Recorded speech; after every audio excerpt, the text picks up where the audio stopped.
We live? You're Ladies live. and gentlemen, thank you for once again tuning into Blades Against Bandwidth. Couldn't be happier to have you here with us for our first show of 2021. And we're very excited to bring you all kinds of new streaming adventures and our incredibly special guest. Ladies and gentlemen, put your hands together for the wonderful Trevor Stamper. Hi, everybody. Trevor. Carmen, you want to tell us a little about Trevor? Yeah, Trevor is a longtime friend and fan of DCC out of the Ohio area, and he's head of Blind Visionary Publications. Are you working on the third or fourth issue of Tales from the Smoking Worm right now? We're working on the third, fourth, and fifth right now, so it's kind of a smattering across them. We've got quite a bit going on. Yeah, and they're beautiful. They're limited edition prints with like little beautiful things in them and original art, some of which I've done. Nice. But yeah, it's kind of a mashup between like the Cthulhu mythos and DCC, which is a marriage made in heaven. Absolutely. Or someplace. That's awesome. Well, thank you so much for coming and being on the show and for taking over Septus. That's a noble seat that you sat in. We've had many fine players embraced Septus before, so we are glad to have you as part of that continuation, and welcome very much. Well, thank you. I'm looking forward to it. Absolutely. So when we last left off, all of you cleverly escaped out of the web of all torment.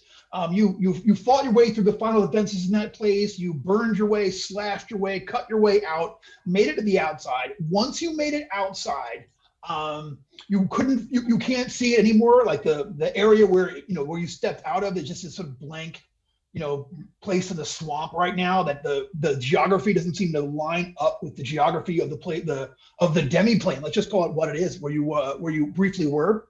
You also realize through looking at the stars that we have figured out that 2 years have passed since you guys went into the web. So you guys are all actually going to be 2 years younger than everybody all your old buds and things. So congratulations. Mom has to rewrite the birth order tapestry.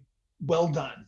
So we made our way back to Orr, and Orr seems changed. Orr is half vacant. Half people are gone, like out of the place. And where what was once the Temple of Shul, you see that it's been defaced. Someone has actually like knocked down all of the former accoutrements of Shul, all of the moon iconography that was around the outside of the temple, and now up on the outside of it is someone has just scrawled up there, the Temple of the Comet. And there you go. And the sight of it is so emotional that it's given Septus another one of his spells where he comes back with a slightly different personality. So Phoebe, comets and moons are basically the same thing, right? Like, no, this is not okay. I'm not okay. Oh, I'm upset for Phoebe right now. I'm very upset. I'm gonna have some emotional. Someone get me some Kelly Clarkson. Can I start taking down some of the comic BS? What if I start reaching up there, start pulling some of this down? Phoebe, have you ever heard of Temple of the Comet? Give me a wheelhouse check for Phoebe, D20, and add your D20, add your intelligence modifier and your character level. All right, so that is a 17. Yeah, that's very good. So you know that you came across it in your readings at one point when you were going over scripture, but at some point, like hundreds of years ago, there was a celestial event. There was this a comet was seen overhead, flying over the Earth and flying past the two moons that are over Earth, and it became the object of religious fervor for a whole lot of people. And they started, it's the second coming. It's whatever, how people all pinned import on this event. And it landed far, far, far to the east, farther than most people ever go, like way past the Great Desert into the Badlands beyond it. So supposedly, it happened. It landed. There was a very brief intense eruption of sort of comet fever when suddenly it was a very popular object of cult worship, and other cults claimed it. Oh, that means that the Bugbabills is coming back. Oh, that means that this one's coming back. But none of it wound up being true, and that's the last that anyone had. It kind of died. It kind of died way down. So, and then it died way down, and then disappeared, and now is only at least when you went into the web, a historical footnote. There a kid we were hanging out with those chasing comets? Yes, there was. Would be Zan. All right. He was Zan, who first wanted to be a sailor and then an elf, and then decided on astronomy, and was the one that actually pointed you all towards the Tower Ride of Time, due to his studies of the movement of celestial bodies. Sounds like a good place to start. Yeah, he's got to be good at it by now. It's been 2 years, right? Yeah, isn't he here in this town? He might have changed his focus though. He might change his major. Now he's a dwarf. Yeah. He's trying to be a dwarf. We find him in the mines. He's a candy maker. He keeps shaving, trying to grow his beard in like I did when I was a kid. It works, by the way. Don't believe him on the internet. I used to patch you bits here. But Brendan, it only worked right there. All right. You should have seen you win, but you guys could. No one, you could absolutely wander over and check out the place where Zan, at least 2 years ago, lived with his parents, and see what's going on there. Brandon, yes. Are there pieces of the symbols of the moon on the ground, like they've been hacked off, or have they just been covered up? I see what you're saying. They have been hacked off, but you don't see any sign of them. Oh, okay. So the streets are essentially clear of rubble or anything like that. Yeah, the streets are clear. Almost everything. The town is deserted. Like you guys your memories are always a little vague when you first transform into a new personality. But the last you recalled, when this Or loves you. You saved this community on a number of occasions. You rescued a lot of people from here, you usually when you guys return, it's a hero's welcome. You've got a few people have seen you and kind of wave, but everyone looks a little bit stunned and bewildered that you see just wandering around. But yeah, the bits of the old Comet Church seem to be gone. Like the Shul Church, all the moon accoutrements have been taken down, and someone has just, like I said, just scrawled Temple of the Comet across the front of it in some kind of paint. Well, that's no All good. right, let's go find that kid and get to the bottom of this. You want to go into Gotcha. the temple? Maybe go into the temple first. See if he has anything to do with this. Maybe he's like, he's like the head of this new religion. Yeah, I think I gotta reclaim my temple. This isn't okay. All right. So you guys, in. All right, you bust the doors in, Buffy the Vampire Slayer style, and step in there and look around. So the inside is just as sad and wrecked as the outside. The altar has been removed and pulled down, and it looks like they had a bonfire in the middle of the building. You can see where there's a pile of ash there, old ash too. It's been there for long enough where now there's wet spider webs that are sort of coating the top of it in some places. And you can look me up at the ceiling. You can see where you shouldn't have a bonfire indoors. And this is why there's a huge, big, giant smear of black ash all around the interior where you can see it there and such. Also written around the out, there are people have done very crude comet drawings. There's one map section that looks like a back. Okay, if you picture it as you walk in the front doors, the altar would normally be there. Now it's gone, but beyond where it would be, that back wall, the wall that would have been behind the altar back when the altar was there, someone has drawn what appears to be like a ring of tall mountains with a comet over it, and sort of joy lines and sunshine and rainbows coming out of that, and it looks like someone who is not a great artist doing the best they could with some kind of religious iconography. I point at it and say, I know what this is, but I really don't. But Do I know what it is? What's your character's background again, Ernie? Con artist. Perfect. He definitely knows what this is. I believe him. That's why I'm I would do convinced. that. Yeah. I mean, With I'll a personality you, of 7, remember that.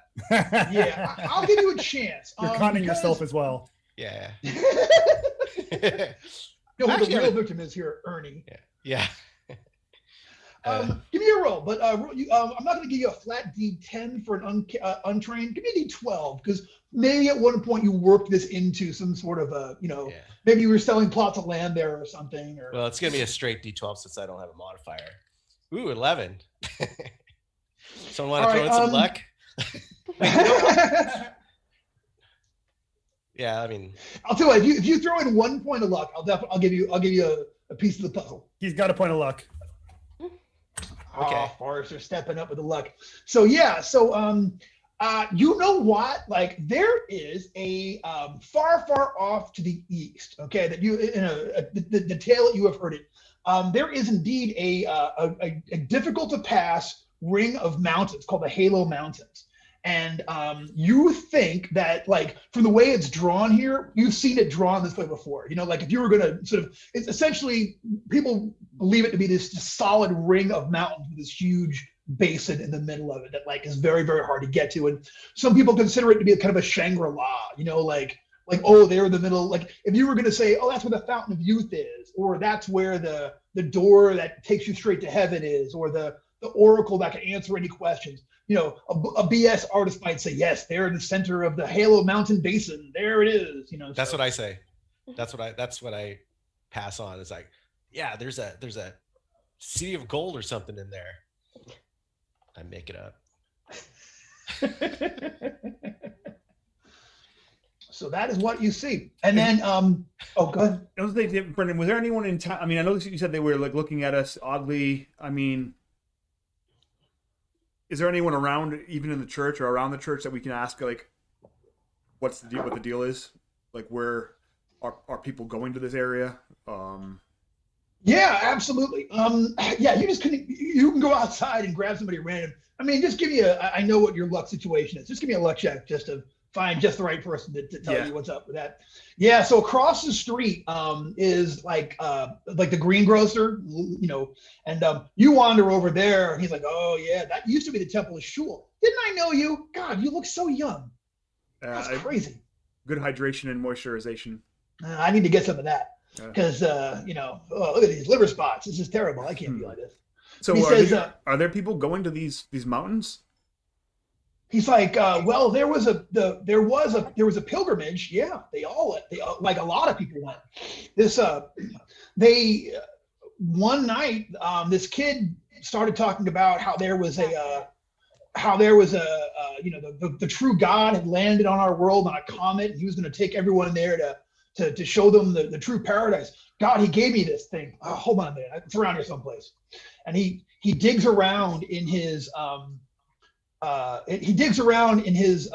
like his cash drawer, and he comes up with a strip of paper, and like he hands it over to you. And yeah, sure enough, there is this is like someone like literally hand wrote this sheet on there, but it has that same picture of the mountains on there, and it's got a picture as well of like pilgrims, like, making their way towards it. And at the bottom of it, it says, O God of gods, O Son of sons, thou art the eye of the world. Descend upon us in all your glory. Was this kid's name Zach? Yeah, that was his name. He was obsessed with the whole comet thing. And yeah, he apparently led everybody out to this place. Like, they left, I mean, a couple months ago to head out there. He said that you weren't here. You don't know what it's like. I mean, people were fighting in the streets over this. There are people, and he looks over at Phoebe and he's like, there are people like myself, loyal. I'm getting a bad echo. Someone. Yeah, I'm hearing it too. I just lost track of my voice. He says that yeah, the people were out there fighting in the street, and he holds up his thing, like he's like, I've always stayed loyal to Shul, mistress, and I was super happy. In fact, I let them move the actual priests of Shul. I let them have their services in the back of my store for a while there.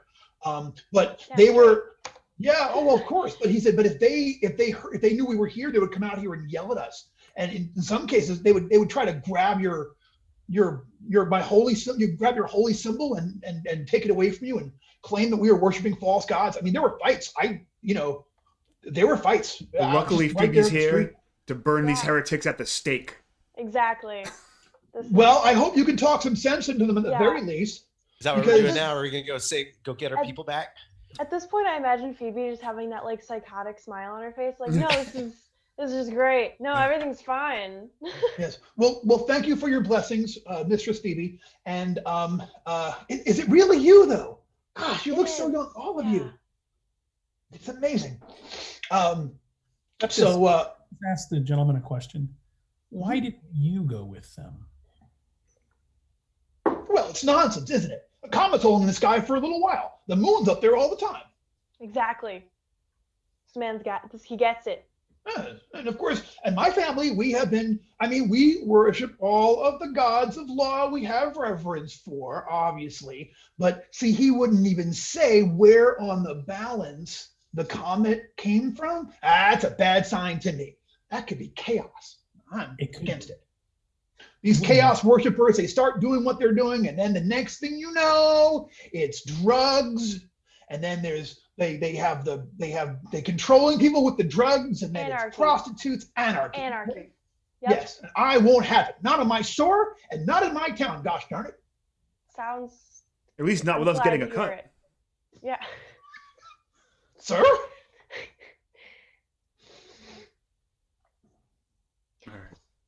All right, I think it's clear I would need to go to the mountains and kick the ever-living life out of that little brat. He's caused us nothing but trouble. Exactly. Trying to be nice to kids, and this is what you get. Yeah, right. Well, yeah. So there you go. So are we going to start making our way? That's a journey. That'll be weeks. Quick question though, who did we leave in charge of the Temple of Shul while we left? Like, who was the priest?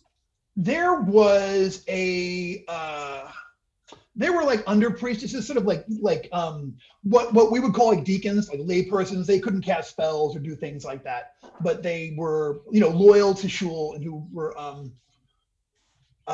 loyal to Shul, and they were just a part of there's really only 2 temples in town. Or is tiny. There is the Temple of Shul, and then there is the Temple of Justikar that Tia Martha is the high priestess over. We should go talk to her. Is she still there? Yeah. Yeah, you guys go over there, and it looks like that temple's been burned to the ground, and you don't know where Tia Martha and her people are. So I'm going to go investigate Zephyr's house and see if you can find any clues there. If you guys want to investigate, and I'll go maybe try and scrounge up some animals, cart or something, so that way we can not have to walk that whole way. Yeah. Did we ask how many days journey it was? No one really is very sure of it. Most people in this town have never, haven't gone more than a couple hours away. But they do all seem to agree that it is on the other side of the desert, and that no one really, it's farther than most people ever go or even think about going. You know what I mean? It'd be like you and me deciding we're gonna, walk to France, like that kind of like ridiculous like distance and such, So completely possible. I mean, totally possible. You got one of those big balls you can walk around in. That's true. Yeah. There's a guy that keeps trying to do that, and he keeps having to be rescued by the naval service. He's gone out like 7 times in a giant hamster ball, and has he really? Yeah, life hero. Wow. It does look really fun. I would try it for a minute and just see how I did, So I don't think I would handle a storm getting tossed around like a 60-foot waves and falling off. That would be fine. But think about how you'd be Dutch ovening yourself for like a month. Where do you keep food and water? You're Like, totally The right. ball is God. constantly moving. Where does food and water stay? Where does anything stay that might start off inside of there? Yeah, all of your Where human does waste. it go? Big no. Big no. These are the big questions.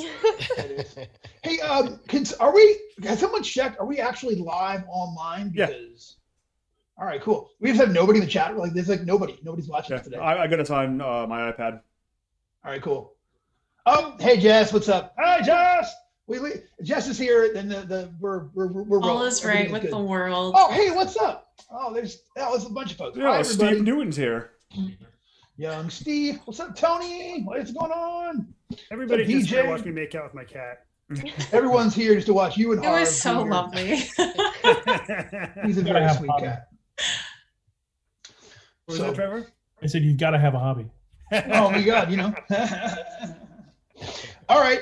So where are we going next if we're gonna move out or what?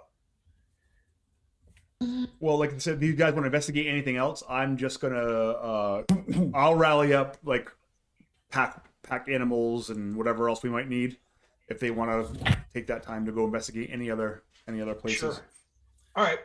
Check out Let's the say house. Jeff, let's say you're looking to probably like to outfit like 2 horses and a wagon and then like water barrels and supplies to get you through the desert and that kind of thing. Let's say we're probably looking at like 150 gold pieces. Woo, it's more than I got. Yeah, got some more, of that. I can contribute. I can contribute. There's But a 6 plus ways is 300. 25 gold pieces a person. Y'all must have come away with some money from something. No, we have like 300 gold from somewhere for sure. Yeah, we just haven't separated it out. yet. Yeah. Should we just go ahead and do 25 gold pieces a person? Yeah, that sounds good to me. I think that sounds good. Sweet. I would also like We to, got- since we we're got all a- buddies with Tia Martha, I would also like to go check out her address and see if she still lives in town. Gotcha. All right. So yeah, you actually go to where she rented a room, and the She lady had her that own owns- temple, but she had to rent a room. Her Yeah. got burnt down. All of it goes into the temple.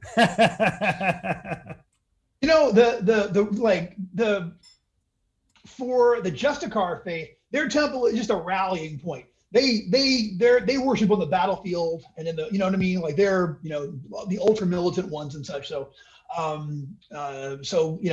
for her, a place to stay was just a place to stay. But when you get there, you hear that Tia Martha, like even before the cult of the comet popped up. Yeah, I knew there was more money. I'm sorry if you're watching. I'm watching money in the chat room pop up. I thought so. Yeah, I will say though, if you look at the ratio, one weird thing about this, there's a couple of big like fat loot moments you guys just missed in a couple of different things. But y'all have hit every magic treasure pretty much. So you guys are like loaded with magic gear. I mean, for DCC, loaded with magic gear. But like not like butt rich like some people, So, but that could change. I'll tell you once again. There's fat loot coming up, loot around the corner. So we'll see. So anyway, she tells you that even before it happened, Tia Martha took a couple of people and went out on some kind of crusade. She said that there was cult activity that needed to be put down. So she took a bunch of stalwarts out to go deal with it. No one has seen her since. And since then, no one was really attending or keeping up with the church there. And one night it just burned down, and no one is saying it was the Temple of the Comet people, but everyone knows it was the Temple of the Comet people. Do they know what direction Tia Martha went? Like, was it the same direction towards the desert that we're about to go, or did she just go off and do her own thing?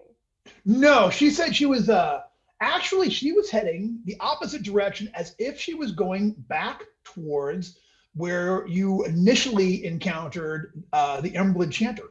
She's headed in that direction. Oh, West out of 9 towns. Could it mean something? I don't know. But that's where where you guys are headed. She went the opposite direction with a couple of bruisers, according to her old landlord. But she's like, and she took really good care of us while she was here. She always paid on time. I think she had adventurer money. She was, so I wish she would come back. I've re-rented her room, but I'd kick this guy out in a minute. She used to come back because, we love Tia Martha so much.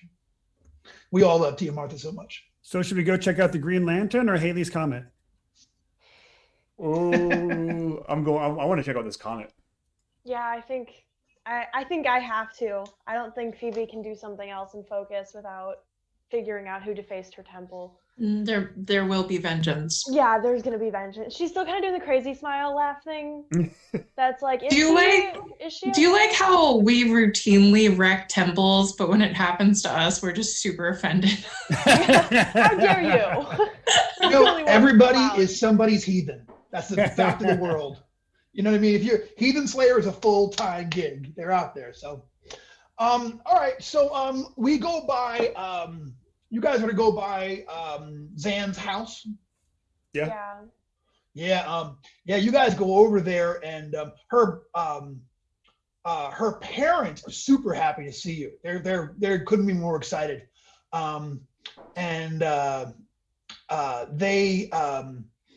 They like, oh, you know, and like they please come on inside. They start cooking, and like a minute or two later, there's like cakes and bread and butter and tea out, and they're like, so I guess you're here because you've heard about Zan.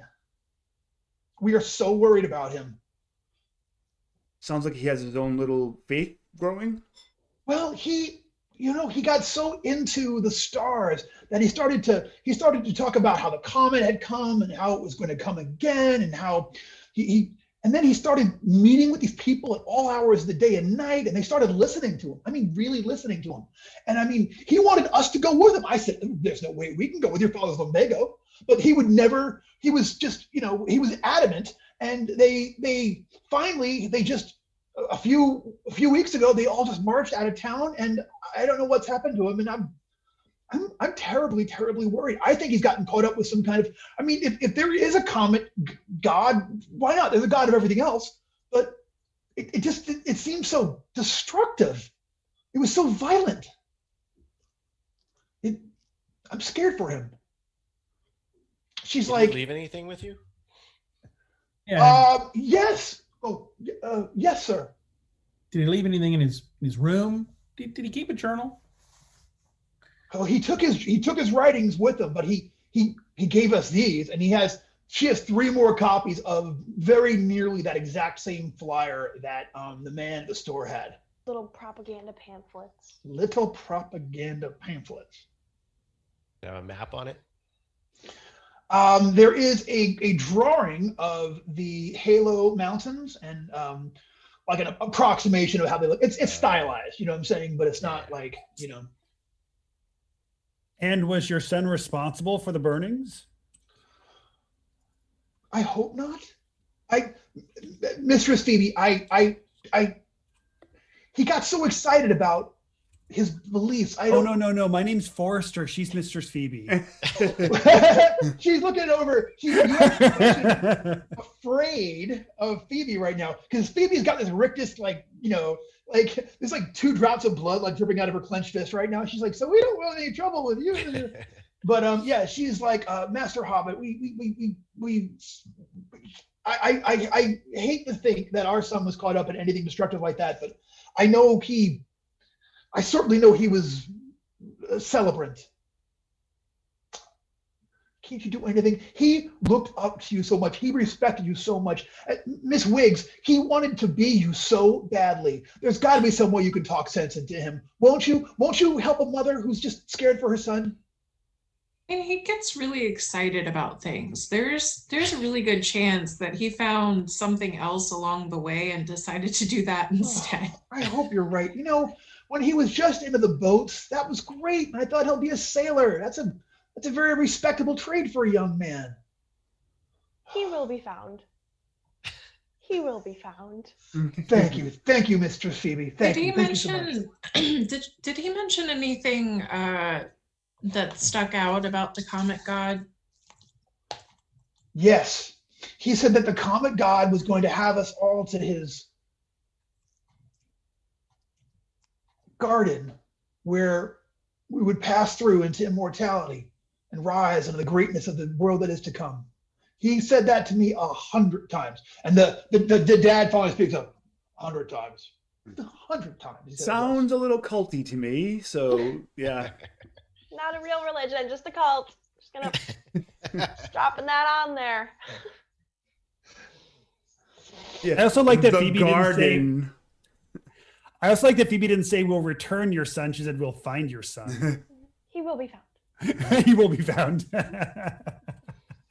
Thank you. Make no Thank you all promises so of much. what happens after that, but he will be found. Of course not. Well, you have to take some things with you. So she packs you up like 2 days of soft rations, bread and, raisin bran and, just like everything out of their stores that possibly, that, you guys could take along with you. All right.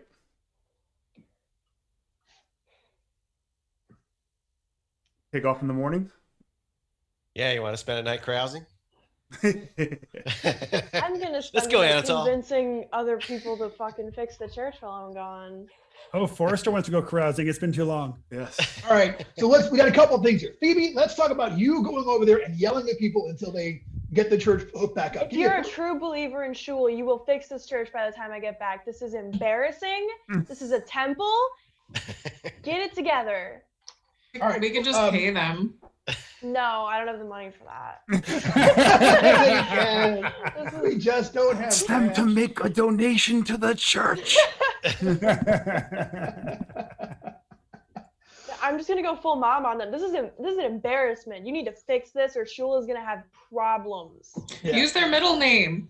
Yeah. It's like Mary Teresa, non-player character. Are you listening to me? But you guys, too, I think go ahead and you've got all of this. They kind of want to do it anyway. So why don't you give me a D30 check and add your personality modifier on top of this? Because like I said, they've been wanting to do this. They're already embarrassed about it. So 27. Yeah. So even as you're doing it, they're like, people are like, yeah, we need to put it back together, and this is it. And like this one, the woman from the bakery down the street, and she's like, I rescued a few things from the bonfire. Don't tell them because they said they would kill us.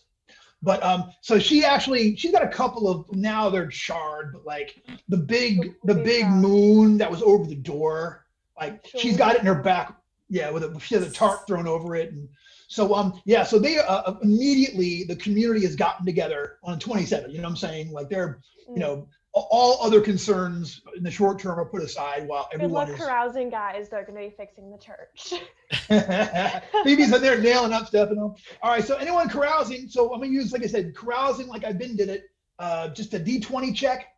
Forrester, give me a D20 and add your I think we're doing luck modifier for carousing. High-low scale, 20 to 1. How'd you do? What is the luck modifier on a 20? +4? +4. Got an 8. Yeah. You have kind of it's kind of the town's kind of gotten cold since you were gone. A lot of the people used to, like it seems like a lot of the party people went along with Zan. You know what I'm saying? Like, so you kind of have check out Haley's comment. Yeah, you kind of have a quiet night, like in the pub, trying to have fun in a room full of people not having a whole lot of fun. Now I'm really invested in this quest. Anybody else want to make a carouse check? Yeah. For sure. Ernie. Right. Personality check, you said? Luck modifier. Just want to luck modifier. Oh, even better. I rolled a 5, so 35. Yeah. Oh no, +1. I'm sorry, 6. Yeah. It actually, like you meet a kindred spirit who is like, why don't we just go up and party in my room? We'll hang out up there and such. You actually wind up like listening to somebody cry for like 3 hours about like all of the bad times, everything they lost. Yeah. It's a like they keep pouring wine on you and they keep just telling it winds up being terrible. Long story short, at the end, you are convinced into getting them like cut 10 gold pieces out that you have like cut them because their sob story hammered on you so hard that begged you for money and such. Yeah, I'm gonna sad after that. I'm gonna sad Charlie Brown it to help Phoebe. Yeah. At like 1 a.m, Ernie comes in like smelling a wine, like the walk I heard we're of having shame. With puffy eyes, my eyes all puffy. Ready I go looking for Phoebe. It's like, Phoebe, I'm sorry, I should have been helping. Okay, Shul forgives.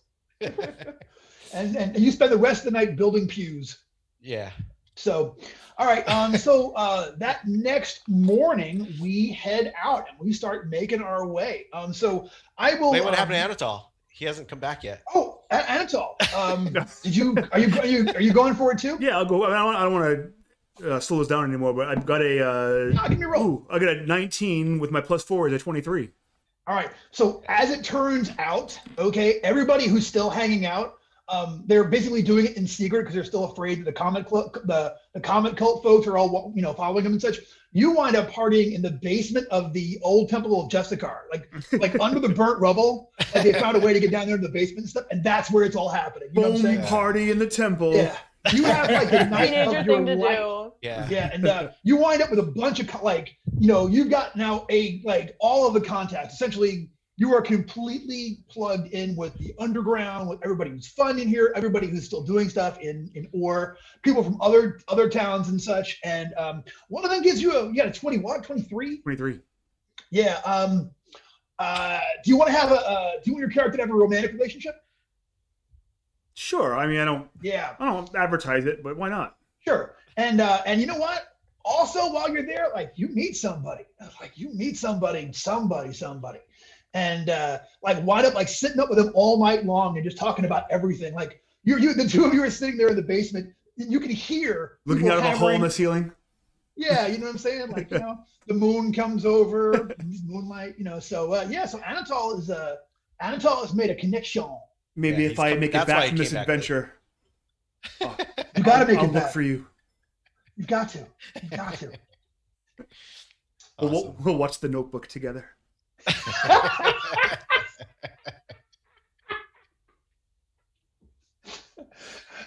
Now I want to watch that because who knows? Anatol never returned to that town. Anatol never. Nah, he came back glowing. Now, yeah, and Anatol, does the person you fell in love with, do they sparkle in the daylight? Ooh, I hope not. All right, so we leave that next morning, and anyway, you are super connected with all of this. Basically, everybody who is still cool in town knows Anatol now and think you're great, and we'll come up with a character. Oh, actually, hey, if you're watching, let's have a what is the name of Anatol's new special friend who is waiting for him in town? Best name in the comments is we're gonna go with. So come up with a name for. It's gonna be like Bodie McBoatface. You can never do this by. Yeah. No, I haven't names seen. by committee. Are you saying Bodie McBoatface isn't the best name ever? Because it is. This is the best name for a boat. Dude, I mean, let's face it. If you actually met a Bodie McBoatface and you were single and they were single and there was moonlight. No. What's your name, really? Sparks. Bodie. Well, Jim wants it to be Chuck. Chuck. Let's see. Chuck Taylor. I would Is like it to too say, much, Chuck? Franco. I'm not amused, Newton. I just finished reading this, and what am I missing? Oh, Steve Newton said it should be Franco Tenderbits. That's beautiful. Thank you, Stephen. So I just finished reading this, and this artist who did the cover of this Fritz Leiber novel, his name is Hoot von Zitzowitz. That's terrible. That's spicy. Hoot von Zitzowitz. Was that the big time? Yeah. So my vote is for Hoot von Zitzowitz. Hoot von. But I'm not in the How about Hoot von Tenderbits? Would be like a matchup. I thought you were all my friends. Oh my God, I have a heavy. And we want the best for you and Hoot. Hoot von Tenderbits. Von Tenderbits. I mean, the question is, when he could be out for months, when he comes back, will he still give a hoot? Oh. Tune in next time. That's my soap opera organ. Just bring in the dad jokes. Yeah. I'm trying to bring it down there so I can actually play this game again because it's just so funny. Von Tenderbits. No, we're not calling her Hooter for short, you weirdo. Brad is here. What's up, Brad? You did not know someone named Crystal Clear. I went to school with a Dorcas, which is apparently a very popular name in England, but less so at California Avenue Elementary School, let's just say. There was a cheerleader in my high school named Stephanie Swallows. Shut. Yep, that was her name. Points for alliteration. Yes. There was also a very large girl at my school named Anna Porkalob. Porkalob is a really unfortunate name for somebody who's anybody. It's just knowing how mean kids are. Yeah. I know, right? BRB. Be entertaining. Trevor, tell us about your zine. Sorry, you want to hear about my zine? Yeah. yes. So I have produced. Well, we actually just shipped out issue 2. Here it is. I happen to have it sitting next to me actually. Nice. Editing stuff. It's Tales from the Smoking Worm. It is a DCC specific zine, but it also covers some MCC stuff as well. So we move back and forth between them. It really is kind of an exploration of things that I've been doing in gaming for 30 years, and my friends as well.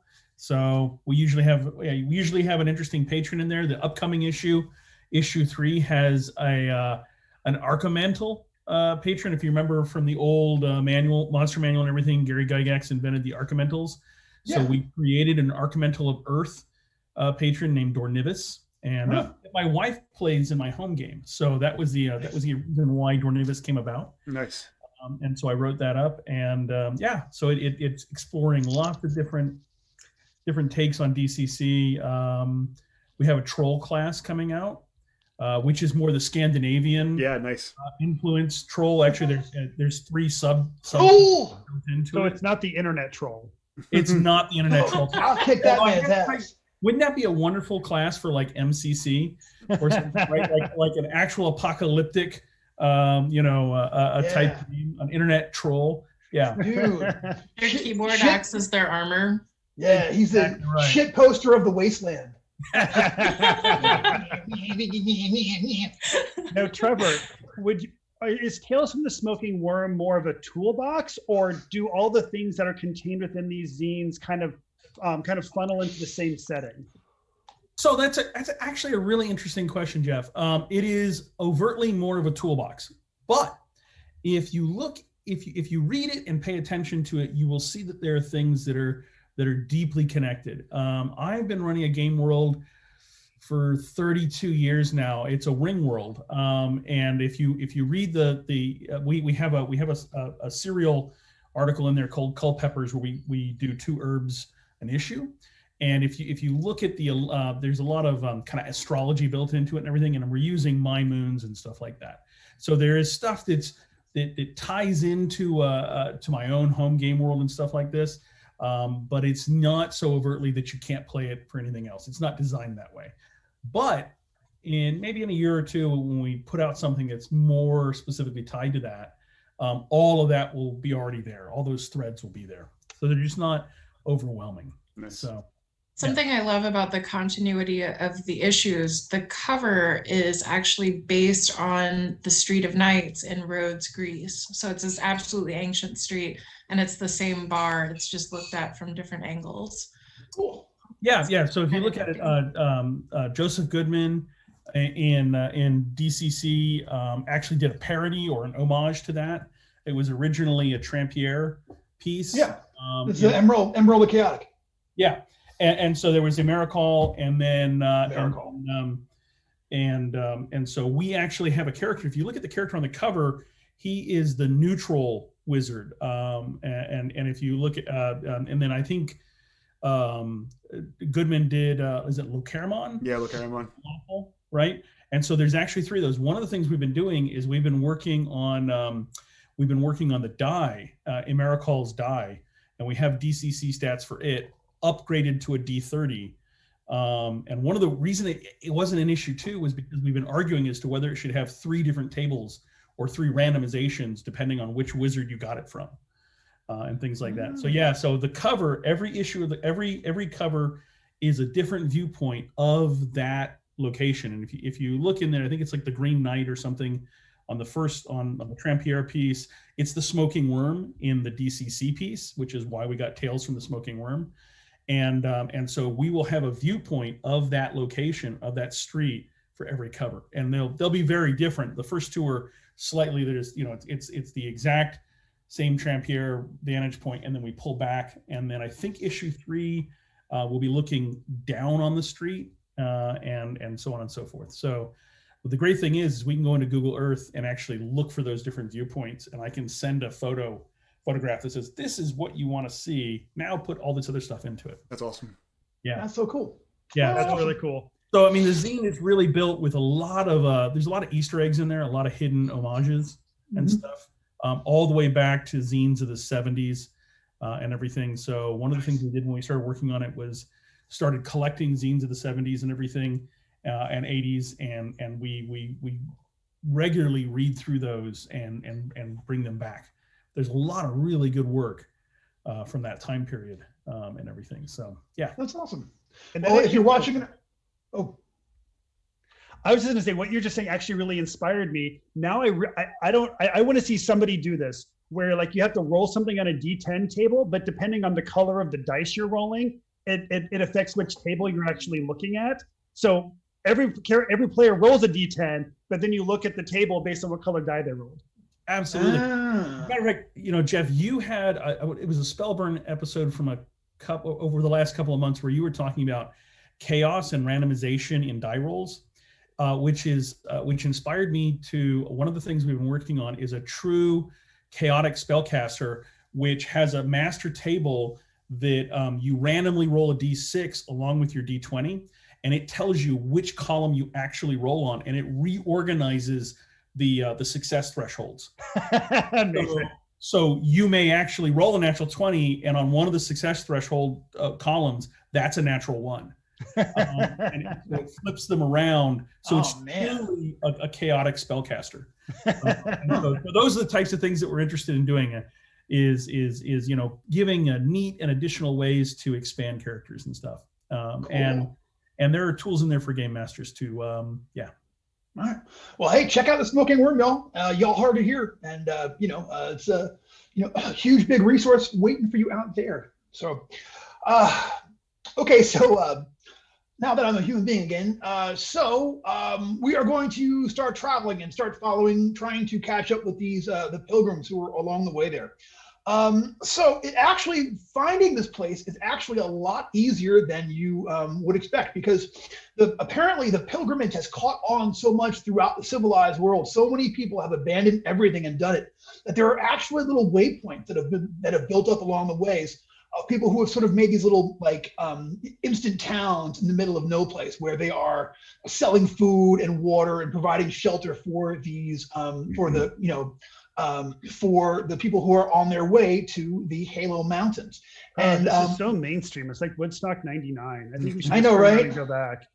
But when you guys get there, a lot of people are like, oh, we haven't had, a lot of people are reporting that you're the first people they've seen in a week or longer in some cases. Like they haven't seen anybody, But as you go through these places, though, they've all seen pilgrims coming through here. They're talking about, depending on who you ask, between hundreds and thousands of people have like come and thanks, Tony. Tony Hogarth was a cultist before it was cool. But see, you were into the reindeer comet, so it was different, Tony, wasn't it? Yeah.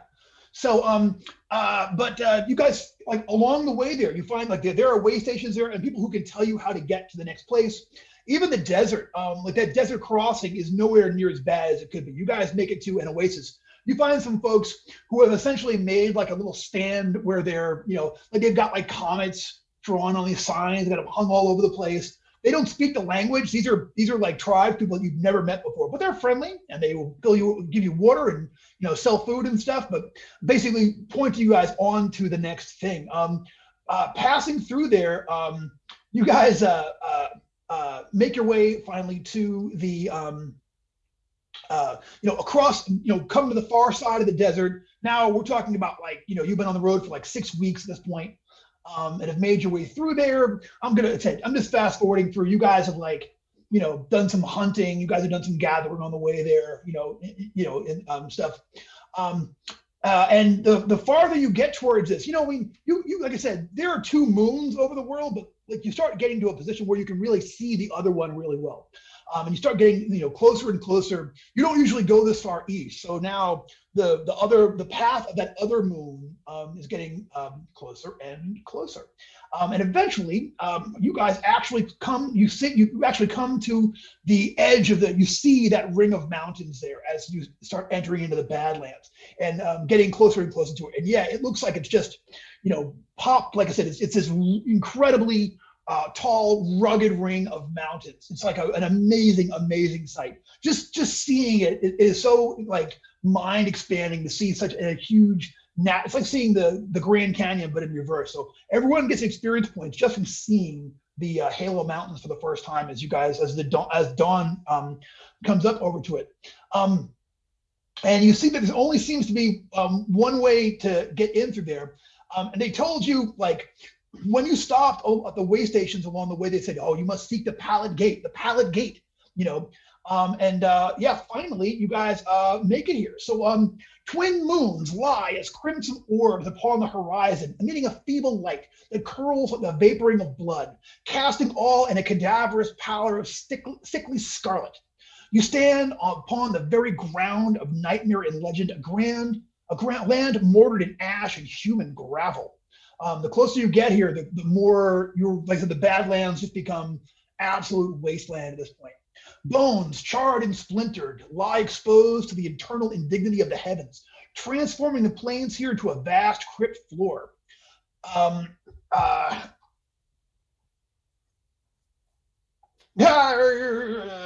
know what? I got to back up a little bit. I read one description too quick, so I'm gonna go back. I'm sorry. Forrester wants to make a joke while he's walking. He says, "Man, these Badlands have become worse lands." Waka waka. But so backing up, yeah. Under a sunless sky of leaden vapors, the day draws drear and sullen by the thickening evening shadows. The mighty oaks and elms of the previous days have given way to scrawny poplars and twisted pine, where any trees can be found at all. Following the trail left by the pilgrims who have come before you, scup along an expanse of bare stone, little more than a winding track running across the gully of a great fissure. All about you, the black outcroppings and titanic precipices of the Halo Mountains hook the sky, fading into purple as they reach the horizon. Abruptly, just beyond a sharp bend, looms the object of your destination, the Pallid Gate, just as it was described to you by the people that you met at the little pilgrim stops. It's a narrow mountain pass of coiling mist set into an immense arch recess, beyond which lies this dark land that one of the pilgrims you met referred to as the Star Wound of Abbadon. There's a pair of white titanic stone pillars flanking the threshold, carved to resemble 2 snakes intertwined, their heads lost in the vaulted gloom. So high up you can't even see their heads. There's a lone fire pit scars the ground before the gate, further signs of the pilgrim's passage. Standing before the grimly yawning gate, a cold wind combs through your surroundings, seemingly causing everything that once lived to shiver. A final plea to those who would dare to enter into the Star Wound of Abaddon. So the gates, like I said, these 2 amazingly huge gates that look like giant snakes that intertwine up. They're so tall that you can't actually see the snake heads from where you are. You can just see that there's these amazing things carved out of stone, going literally up into the clouds. I'd like to take a look at this campsite, see if there's anything left over. Sure. You go and check out the campsite. Anyone wants to search, go ahead and give me a DC 10 intelligence check. 11. 20. I'm standing guard. All right. 18. Cool. 18 for Septus. All right, cool. All right, so you guys go over there and check out the campfire, and you can all tell it's pretty clear that the last fire that was lit here was maybe a week ago. It's been a while, okay. But also inside there, you find that there are in the actual feeling around in the ashes, you find that there are relics in there. You see that there are burnt books ends of scrolls and a lot of holy symbols that have been blackened and melted, including a couple that were definitely Shul's crescent moons. So now still the fake smile, but now Phoebe's developed a Twitch. I pick up the holy symbols of Shul, and I said, have you ever noticed how this really looks like a frog face in here? Someone might want to hold Phoebe back. Just let it go, Phoebe. It's not worth it. You know how Septus is. Yeah, it's Septus. You know he is. Yeah. Fine. There's one thing we know we've come to expect from Septus is to not expect anything because we never know. And to push all of Phoebe's buttons. So if there are that many people, this isn't just from that one town then that people are migrating. So there must have been some event that set this off. Right? Well, even on our journey here, we were discovering that all of the other towns had these mass exoduses as well. So there must have been an event like a comet going by to set this off. Well seen, but what was it? Mysteries within. So at this point you're there at the edge of the Pallid Gate. Does this massive gate look like it was constructed at this site in the past year or two, or does it look like it's been here for time immemorial? It looks like it's been here for time immemorial. Is there a way to get into the whatever it might be, the bowl / valley, or whatever you want to call it, the basin, without going through the gate? Like, can you go around it? Is there room on either side? No, the gates. It's like this is a mountain pass. It went straight through what, at least from where you are standing right here on the westernmost side of this. From what you can see, it just looks like an impassable ring of mountains. It's like a piece of like 3D terrain. It's like, why is this giant ring of mountains sitting here in the middle of no place? There are no foothills or anything around it. It doesn't make any kind of geologic sense from where you're looking at it here. It looks like this passageway seems to be the only way that you see to go through from where you are, and it looks like someone actually just built those stone arches, the snake-shaped stone arches, and sort of set them here to be the way to get into the place itself. And if we like look down that, can we see people, or is it like? Looking through, you can't see people. It's all misty inside there and dark, and you kind of see this weird terrain in there. But you don't see any people whatsoever, or animals. You don't hear any animals out here, birds, bugs. It's very strange out here. Long pass that just goes off into a mist or something. And so what about tracks? Anything new? There's a lot of tracks that are headed in through the gate itself. There are a lot of tracks. And it's an open gate, so we can gate's totally open. Passing through. Yeah. But there are no tracks leading out. No one sees any tracks leading out. Are there any tracks that as soon as they get under the gate, they suddenly disappear, or suddenly there's a blood stain there, or? Yeah, I mean, that's what I'm interested in, the fact that, I mean, we just came from another dimension. I don't want to go walking through a gate that might bring us into one without us, So, I mean, I guess maybe like a search for traps, or like I'm just going to prod, I'll throw some of the firewood through the arch and see. All right. Evil. Everyone go ahead and give me a search check who is searching. And Tim, you can throw some firewood down through there and you kind of see it land. Phoebe, or can I do detect evil? Absolutely, you can do detect evil. Yeah. You're going to get bowled over. Where's mine? For funsies, I got a fumble on that roll. So if anything bad could happen, it probably just happened to me. I'm going to safeguard. Yeah, you find a little secret area off to the left, and as it turns out, it was whoever camped here last time's latrine. It's a bad couple of minutes, but I'm just going to fast forward over that. Okay, it's just bad. Right? Oh, corn. Bad. Yeah. Did someone write dig here with an arrow point? I mean, honestly, even if this place was evil, it's not like that would stop us from going in there. Yeah. We're just trying to go with either. A newspaper. Are the twin snakes are they like Argonath size? Like they're massive parts of the mountain that have been carved out, or are they more? Yes, they look like they were parts of the mountain that were carved out. You can almost see like standing at the bottom of them. Again, it's super misty here. Okay, so it's hard to tell, but they go up at least 80 feet from where you can see here the edge here. It's a huge construction. So I want to investigate the actual carved areas themselves to see if there's secret entryways. Maybe there's a staircase inside there or something like that. Sure. So you go around there and actually check around the interior of there. You don't find any secret doors or staircases, but what you do see on both sides of the pillar, and the gap is like 40 feet between them, you know what I'm saying, at the beginning, and it narrows it slowly.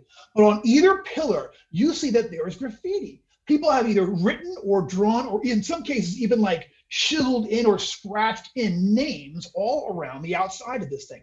There's a whole lot of people who have done that. I'm like hundreds and hundreds of names. Any dates?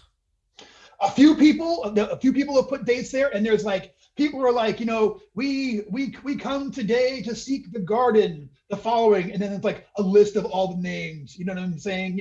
Kelly, Mike from town, blah blah blah. Like there's like you can see where people have sort of like signed as a group in some spots, and some people have signed individually, and someone's clearly climbed up to be the highest name up on there, and you can see like, Lucy rules going to garden. Yeah.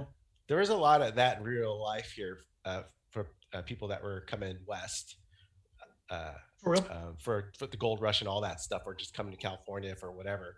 And they would get to places like bridges or rocks, and they'd carve their names. There's tons of that all over the country for reals. It's a trip. Yeah. And the dates go way back. But do any of these dates go further than like 2 years? No, none of the dates go back. Like they're all recent.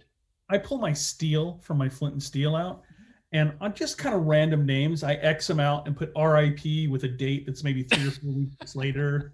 And rude. And it's obvious that many of them didn't come back. Yeah. All right, bet. Gotcha. A little warning to the next guy. Hey, I mean, that's cold, Septus. Yeah. So Septus, you cross out like a dozen, a half dozen. How many names? Like, as much time as I've got at this point, I'm not. If I've got a good 20 minutes, we're taking a couple dozen names out. Yeah, absolutely. So that'll get you're you. basically going like dead. Have we? You're ready. Little notes: eaten by snake. Tortoise and things like that. If you're actually leaving notes, I'll say you can do about maybe 2 dozen. You know what I'm saying? For and I don't make it like one cluster; it's all over, so people are more likely to believe it. Gotcha. And Forrester is suddenly having a theory. He's like, what if all of the people he's writing about dying are now suddenly dying in there? So I'm now walking up to one of the names, and I'm writing after their name, writing down, is now immortal and wants to protect Forrester Longbranch. Just in case. They aren't just gates. They're all right. So here's what happens. Okay, so Septus continues to do all of this. So Forrest does that just in case. And when you do that, you have this weird moment, okay, where you just have this bizarre vision. Okay. So suddenly for Forrester, the world suddenly vanishes as you plummet through a dark limbo of unshared time and space, only to awaken in a mind not fully into your own, gazing out of the eyes of another. You stand amongst a nervous throng of citizens, anxiously gazing up at the sky, when from out of the blue streaks a comet, vast and fiery, plummeting towards you. In an instant, the world explodes in a roaring flame and deathly shadow. Choking on the stench of your own burning flesh, you let out a tortured wail, only to be awakened once again here and now. So you have had a hell of a vision. I don't write your own name on things. You still wrote your name. Rations. All right. We feed Forrester a little bit to kind of revive him. Here, have some water. Yeah. Where'd you go, Forrester? A little bit of pipe weed, and I let you guys know what I saw. All right. Good question. Yes. Sorry. Phoebe first, then Carmen. Go, Phoebe. Sorry, just my detect evil. So. Oh yeah, how'd you do? I got a dirty 20. So I'm immediately aware by heavenly chorus of strident trumpets that tone of warning. So basically, heavenly trumpets every time I see something evil, creatures or objects. You got it.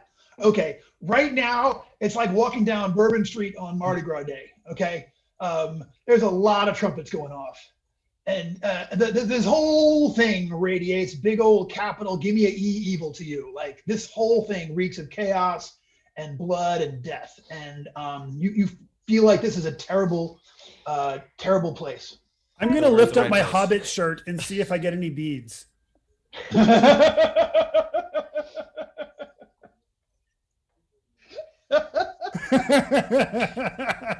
we stop going places that always just immediately everything glows evil? Like just once, can we go somewhere? No. What kind of adventure would that be? Yeah. Just once a calm place. Descent into the depths of Disney World. Dun, dun. We'll go get ice cream sometime. I think that counts. Although I love the idea that you guys would go on like a nice, quiet, like just sightseeing adventure at some point. You know what I mean? Like, let's just go Ruby Falls, or something, Ruby Falls full of trolls. Y'all know it. All right. So Brendan, if I don't see anything, overtly dangerous when I throw that firewood through the arch, and they've obviously been inside of it, I'll walk through. All right. Y'all see Anatol walk in through the mist. Are we all going? How dark and dense is the mist? Is it a point where if we're more than 5, 10, 15 feet away from each other, we won't be able to see each other? Say more like 40 feet. Like it's 40 foot. Let's call it 40 foot visibility in through the tract here, and 20 foot. You can see people, but it's you can't quite make them out. Like but you can tell it's your companions.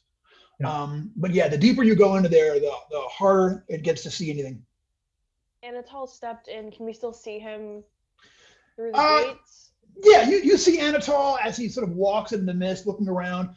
You walk past the wood that you threw there in the interior. It's quite a ways. I mean, this is a pass through between two mountains, so it's quite a ways to get through it. You know what I'm saying? But no spontaneous combustion. No, he doesn't catch on fire or start screaming about comets or anything like that. I mean, it's gross, but it's not that gross. So. I will follow Anatol. Yep, got my holy symbol in hand. All right, holy symbol in hand, you come to command. So once you get Phoebe, you get to a point, okay, where suddenly, Phoebe, you also have a vision, okay? And in this vision, you see that Shul's light just shines down upon you, and it actually like rises you up. And like you actually find yourself like sitting, like hanging in space before the moon itself. And there is Shul, and Shul is like, Phoebe, most valued of my adherents, proving yourself again and again to have been so strong in the faith that all blessings be upon you. Know this, you are about to enter a dangerous place where I cannot see nor feel. My love will always be with you, but know that once you pass that pass, there is something inside there that is keeping me from putting my perception there throughout the land. Once it's inside that, whatever is inside that basin is not a thing of your world, but you are passing through into a dangerous realm that where you will not hear my voice. But know this, my light shall always shine down upon you, and you shall never be fully alone. Good to see you, Shul. It's been a minute. It has. Good to see you. Your dad says heal everyone now. Yeah. She says, yeah, but this is the task I give to you. Find out what is in there, and there is something in there that is going to suck the entire world into it if it is not stopped. You must be my instrument within, Phoebe. Bring the light of Shul to the most dark of places. So no cell reception. Can we have like pagers? You're screwed. You can't even get one bar. Not even one bar. It's like ridiculous. Pagers, smoke signals. I'm trying to. I'm trying to check my Twitter. I can't get it. This is just great. Yeah, you know what? Shul gives you a gift, a point of luck to take before you go inside there. That's totally better than magic. Don't spend it all in one place. Who needs magic when I have, that point? Oh, he saved the world. Right, Here's I thought water. so. Would you like a I thought so as peppermint? well. I thought so as well, daughter. I wondered if it was indeed too much to give, but then I thought, no, not Oh, my it's so Phoebe. generous, so generous. I don't know how Of you course, could ever. of course, my Thank my you. child. Yep, Yes. I owe you everything. Oh, yes, indeed. Yes. Go forth and be my power within the darkness. And yeah, you kind of like snap back to reality, and everybody is making their way there into the interior. I got one last thing. So once, okay, well, one last thing. You guys head inside at this point, right? And here is what happens. Where Can I is have a it? chat with everyone after I have my chat with Shul? Sure, go for it. Go for it. How's everyone doing? Health wise with things and stuff, because my magic's gonna be gone. I feel ready as rain, but what do you mean? Yeah, Shul can't see inside here, so there's no. Ooh. Didn't say you couldn't cast spells, just said that he couldn't cast their perception inside there. Yeah. So So Shul's not gonna be a lot of help. Wait, does that also mean that she can't give you disapproval because she can't see? Might be good for us. Brendan? I changed everything. only one way to find out, Carmen. I'm just gonna warn everyone about exactly what I was told, and Gotcha. I make no promises about magical abilities in here Okay. or divine aid.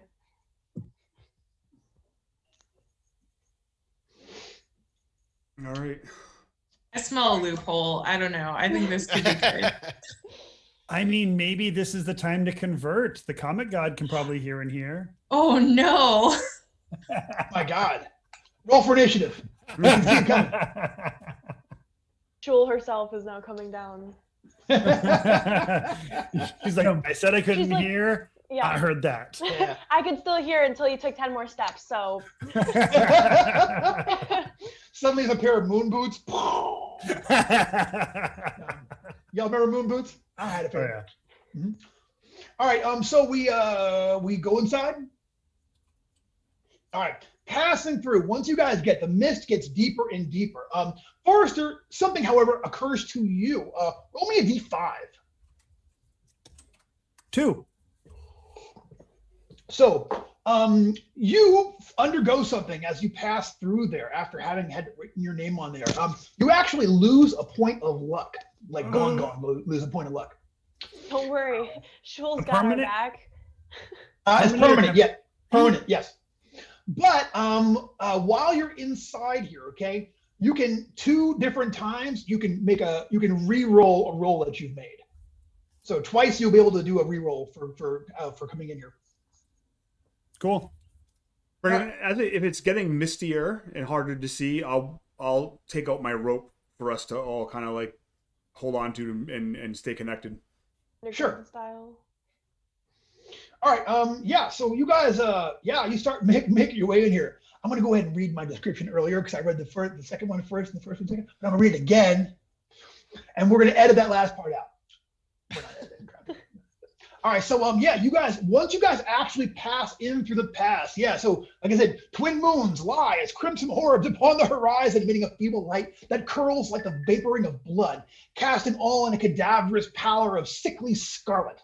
You stand upon the very ground of nightmare and legend, a land mortared in ash and human gravel. Bones, charred and splintered, lie exposed to the eternal indignity of the heavens, transforming the plains into a vast crypt floor. Turning, you look around and you realize that all trace of the pallid gate from whence you came has disappeared. And now, like the outer ring of the Halo Mountains only appear as like specks on far off. They appear as mere specks far off on the horizon. Only a strange wind, chill as the touch of death, howls around the howls around the sprawling desolation. Yeah, and it's dark in here. It is windy. Once you get to that pass, that mist is mostly gone, but you look behind it. That you just see more mountain behind you. You know the way that you got in here is completely disappeared at this point. And yeah, you're walking over. It's like a devastation. You don't know what could have happened here, but everywhere you look are ancient human bones and the bones of animals. You guys are sort of trotting across. Everything in here is ash and dark. Everyone go ahead and give me we're going to do a check here. Hold on. Shula's lucky she can't see in here. It's disgusting. Yeah, it's nasty. Who even needs that? So.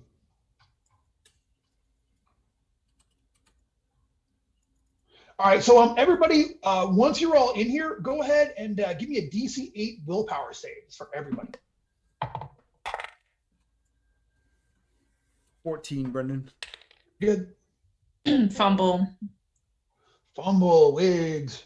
I didn't fumble, but I got a 4. You got a 4. All right. So Wiggs. Trevor, that's 4 with your will modifier. That's 4 with my will modifier. So she rolled a 1. I rolled a 2. What was the DC? 8. So Septus, does this feel like this is worth me spending 2 luck on you, or do you want to go ahead and take the results? Do you want to see what happens to me first? Yeah. You bet. Oh my God. Yeah. Serious metagaming, but that's fine. No, Trevor. What do you think, Trevor? I'll allow it in the ephemeral way that luck works. I would allow that if y'all want to play it that way. I'm not gonna be. Oh, but you're on my naughty list, though, Carmen. On my naughty list. No. Trevor and I are making this decision beforehand. Yep. Let's do this, Jeff. Let's save your luck. Okay. And we'll see how it goes. Sounds good. Okay. All right. 2 failures then. 2 failures. Wiggs and Septus.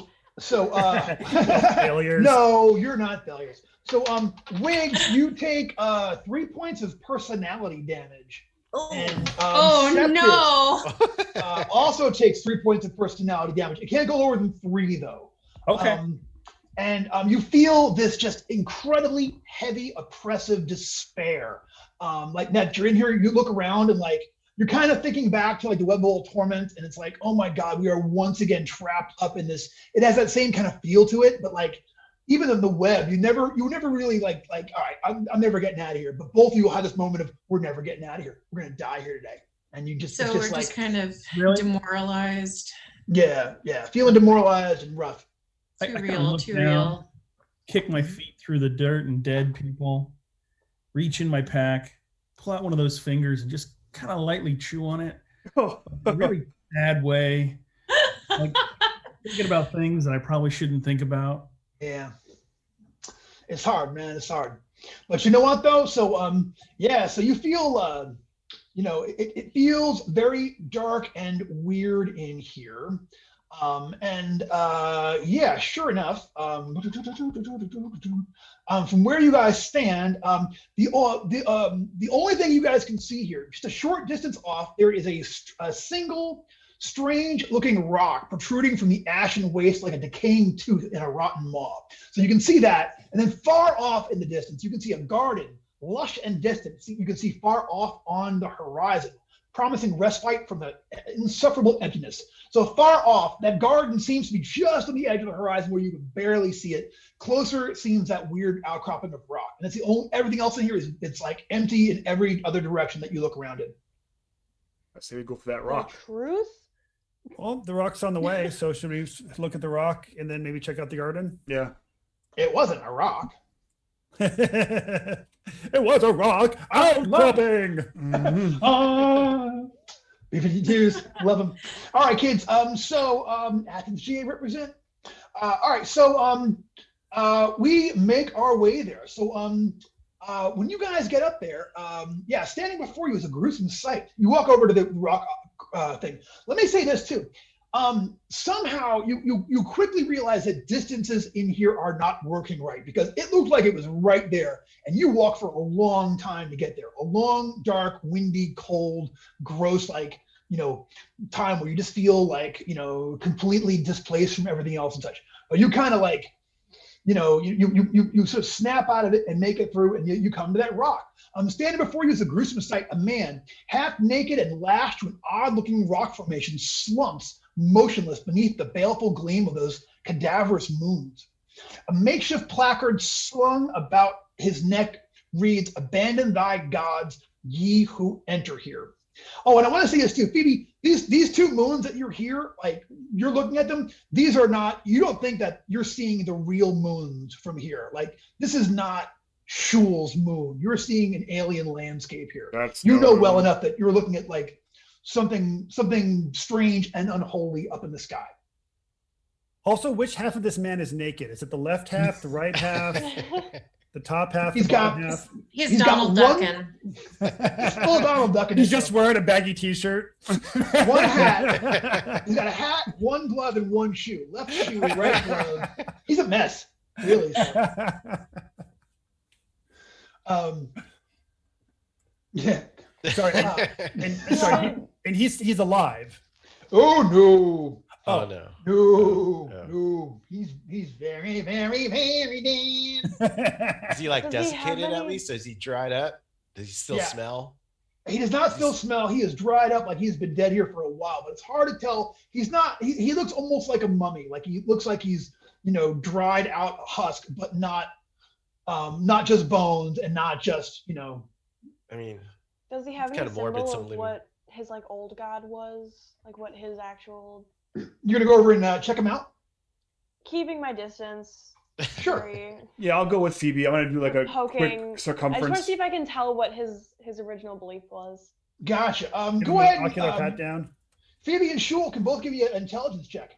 I got my eye on any possible ambush All right. positions. So Ernie's got. I'm picturing you with like your back to everything else, like watching Yeah, for. Okay, I got you.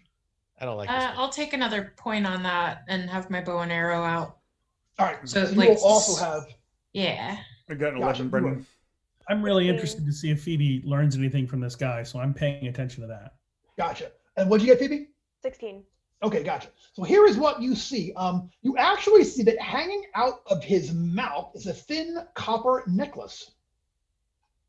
You can tell, both of y'all can tell that this guy was just beaten to death. He's bruised up, like like he has the stomped on appearance of someone who was kicked to death. You know what I mean? And kicked and punched to death. Yes. So I'm a glove maker, and you mentioned he's wearing a glove. I would love to look at the glove and get a sense as to where maybe he came from, get any insights into who he is and what his past was like. Yeah, roll me a D20, add your intelligence modifier on top of that. Who wants to bet that chain is his holy symbol? Yeah. It's a 15. You know what? He's definitely from the Capitol, or he bought gloves from the Capital One. This guy had money. He's not just some knucklehead. This guy, like this is a man of wealth and taste. So, Didn't work out for him, did it? no, it didn't clearly. Although maybe that's what happened to him. Who knows? I'll look back at these guys and say, if you want, I'll get a little bit closer. I'll make sure that there's nothing dangerous about him, and I'll try and get that chain out of his mouth. I was gonna ask if Anatole, if you think you can snag that. Let So me- Brendan, touching him. I'm thinking more like magical. I'm looking for like glyphs or things that might, if I touch him, I'm gonna explode. I'm not looking for mechanical traps. I don't think that's really an issue here. So I'm just looking for things out of the ordinary that might clue me into a ward.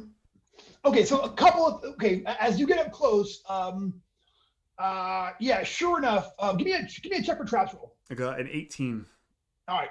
You do not see any traps, but now that once you get closer to examine the body, you realize that the weird rock that he's attached to, it's what it looks like is the top of it's not a natural thing. It's like something is poking out of the sand, maybe the top of some kind of structure or something like a tower or a thin one. And you can see that there are symbols all around the outside of it, and there is writing in an ancient language. I have a +0 to read languages. Can I give it a shot? Why, yes, sir, you may. Give me a +0 there, cousin. Ooh, that's a good roll. I mean, it's maybe not good enough, but I got a 15. Now, actually, I'm giving you a +1 for something, too. So you go over there and try to read it. So there are definitely symbols on there. There are like, you can see that there's a carven image depicting slaves constructing a massive telescope under the watchful eye of robed priests. And what you can read above ground there, the translation part, you got a 16? Yes. Says, O God of gods, O Son of sons, thou art the eye of the world, then descend upon us in all your glory. All right, I probably read it out loud for these guys, just so they can hear it as well. Cool. Had been yeah. saying. Yeah, it's the exact thing on those flyers. So did he get the symbol out of the mouth completely, or not yet? He not yet. He's gotten his attention's diverted. Yeah, gotcha. So but you are up that close and you don't find any traps with your 16. So do you want to remove the chain out of its mouth?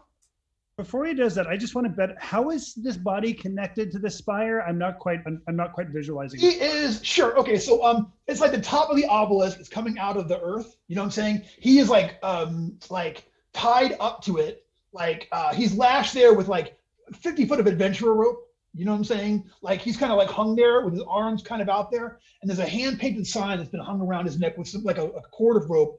And the sign says, upon it, abandon thy gods, ye who enter here. So he's kind of like with the sign under him and the chain hanging out of his mouth. So essentially this is a warning for folks like Phoebe. I don't so. listen really well though. That's my girl. Is there an obvious like passageway beyond him that him indicates the entrance? You look around, Ernie, you like look around. Here is what you can see in line of sight. All you can see from where you are here is that you can see that there are okay, I'm reading it. So despite the ceaseless gloom, you catch sight of dark and sinister mounds half hidden in the fog of oblivion ahead. So you see that in one, like again on the horizon in one direction. On the horizon in another direction, a dark tarn stretches out in the distance. Its glimmering surface reflecting ghostly gleams from the sanguine moons above. So a tarn, I had to look it up today, is a little lake inside of a mountain range. So it's a little tiny, like a little lake there and such. And then still off in the distance, you can see the garden off there. But even though you guys traveled for a while, it's exactly on the edge of the horizon. It hasn't seemed to have come any closer, even though that makes no kind of geographic sense to you. Let's deal with this dude first. Right, so I'm gonna tell these guys before I get the thing out of his mouth that I'm worried. All right, this could either be an underground structure or it could be the horn of a great underground beast. That's what I'm worried about. But who would have been able to carve on an underground beast? I don't know. I've seen weirder stuff. We pulled a spear out of the ground. A giant monster came out. Smash cut to the beast doing it himself.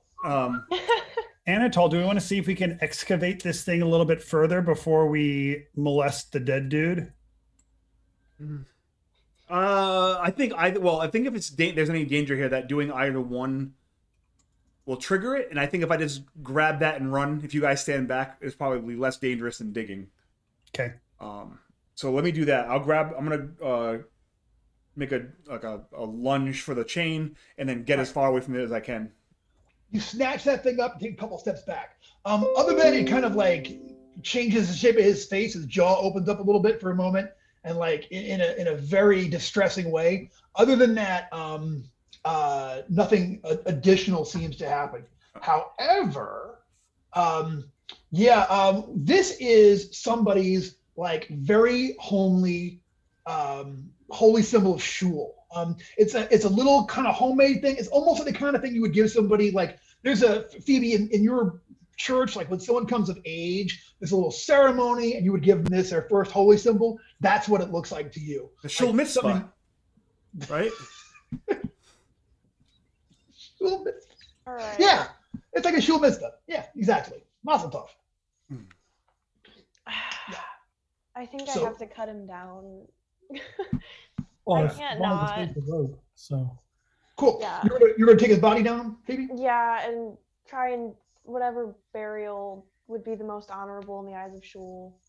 Gotcha. You know what? You do the best you can. All right, yeah. The two of y'all take him down from there, and yeah, you guys actually dig him a proper grave, and you mark it, and you say the appropriate things, and Not that you she know, can see or hear this, but yeah, you I'll feel, remember. yeah. Well, we'll You see every what- little thing might start bringing her back, so I think that's a good idea. Yeah, and it certainly brings you a little bit of comfort. Like this, I'm gonna say, like, is gonna give everybody, like, this little ceremony that you do kind of brings a little comfort of the world outside here in, and you certainly think that if this person can be laid to rest by this, they have been laid to rest by this. Okay, so that was awesome, and job is done. yeah, that was cool. So are we gonna actually dig down on this piece of stone some? Yeah, I, think I so. would like to. Sure. Is your intent to try to like reveal more runes or more Yeah, gotcha. stuff? Is that the intent? I'm Or just to see like what this is part of, if it actually is like a structure or. Sure. You guys dig down for a while. We spent a couple of hours doing it, okay? And like you can dig down a few feet in it, but you can tell a couple things. One, it's huge. It must go down like, probably at least 30 or 40 feet is what you think if it's continues to go. Also, it reveals more pictures, including like a carving of a garden down there at one point with a man standing in it, like with his hands up, like, it looks like the what was that hippie Jesus movie? He looks like that. That's like the guy in the middle, like a Jesus Christ Superstar? Godspell. Godspell. Yeah. So it's got like some hippie in the middle of it, like, hey, how you doing? And no offense, hippies, you are my love. Or Jesus. Or Jesus. No offense, Jesus. No offense, Jesus. No offense to any Jesuses who might be watching. So, gang, should we spend a few months and really fully excavate this thing? Yeah, I think so. I think very carefully with brushes. We'll form a union. Get the proper Permits. Permits, yeah, that's what I was Yeah, string some rope around the outside. And start. 8-hour shifts. So with the mounds that Dak saw, those a little bit further. If there was a cardinal direction, it's a little further north from us, or Yeah, is it in a general direction towards the garden? Or not? Yeah, are they between us and the garden? Hold on a second. One. Or a general direction? They're kind of okay. It looks like those mounds are off to your east. It looks like, and the other thing you saw was the lake, the Tarn, Yeah, which is So normally a tarn so. Oh, is go ahead. like the it's the remnant carving out from a glaciation period and everything. It looks like it's the natural kind of lowest point from a huge valley created by a glacier. Does this look like that landscape is correct, or is this just a strange lake sitting in the middle of a bowl of mountains?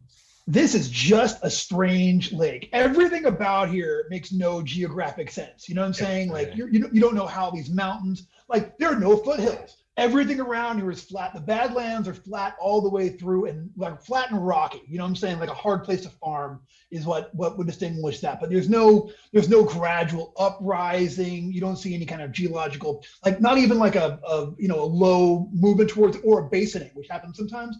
It's just like flat. Here is the world's biggest mountain ring. It makes no sense. The interior has that same feeling to you. It's a ring of these mountains, and do we have are there any distinctive peaks that we can make out from where we're at? No. They all look you look like looking around them, you can't even see the snake gates from where you were. You know what I'm saying? Like everything to you, it's almost like a trick of the eyes. You're like, well, that one looks just like this one, or is it the same as this one over here? Or is this one? It's very confusing when you try to actually parse it like that in your mind. It's very hard to put together what you're seeing with what you know must be true. It's a tricky editing in the. So do you all want to check out that lake? You ever play the old video game Battlezone? You can never get to the mountains. Oh yeah. I'd rather check out old. Sorry. I'd rather check out the garden than the lake, personally. All right, so yeah, but the garden's like the furthest away, isn't it? Yeah. But we'd have to go off course to do either the mounds or the lake, right? The mounds. Yeah, so they're both to the east from where you are. Essentially, if this is, again, it's very hard to keep. But imagining if the garden is north, okay, which if the garden is north, we say then 12 o'clock instead of north?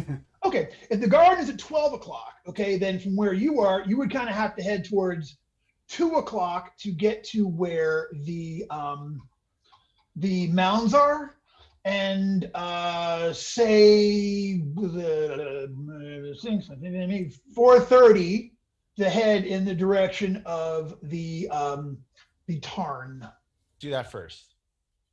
I think we have to Do do what those first? first to get more information. The Tarn, since that's 4:30, then we can head up to the mounds and then to the garden. Just go straight to the garden at that point.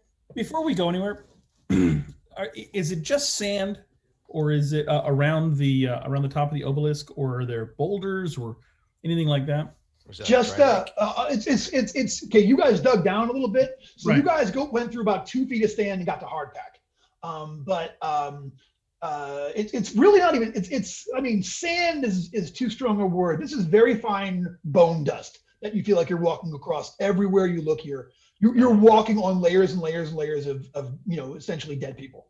I stopper up some of that and keep it for later, but I also want to use my steel again, and I just want to listen right at the obelisk and just kind of tap the walls, and I want to try and discern whether they're hollow or whether they're solid, whether that stone is really thick or whether it's Gotcha. It's definitely solid. Okay. So I just want to, and I'm looking for little little holes, little slits, anything like that might be a breathing hole or anything. Sure. Can I climb on top of it and look down?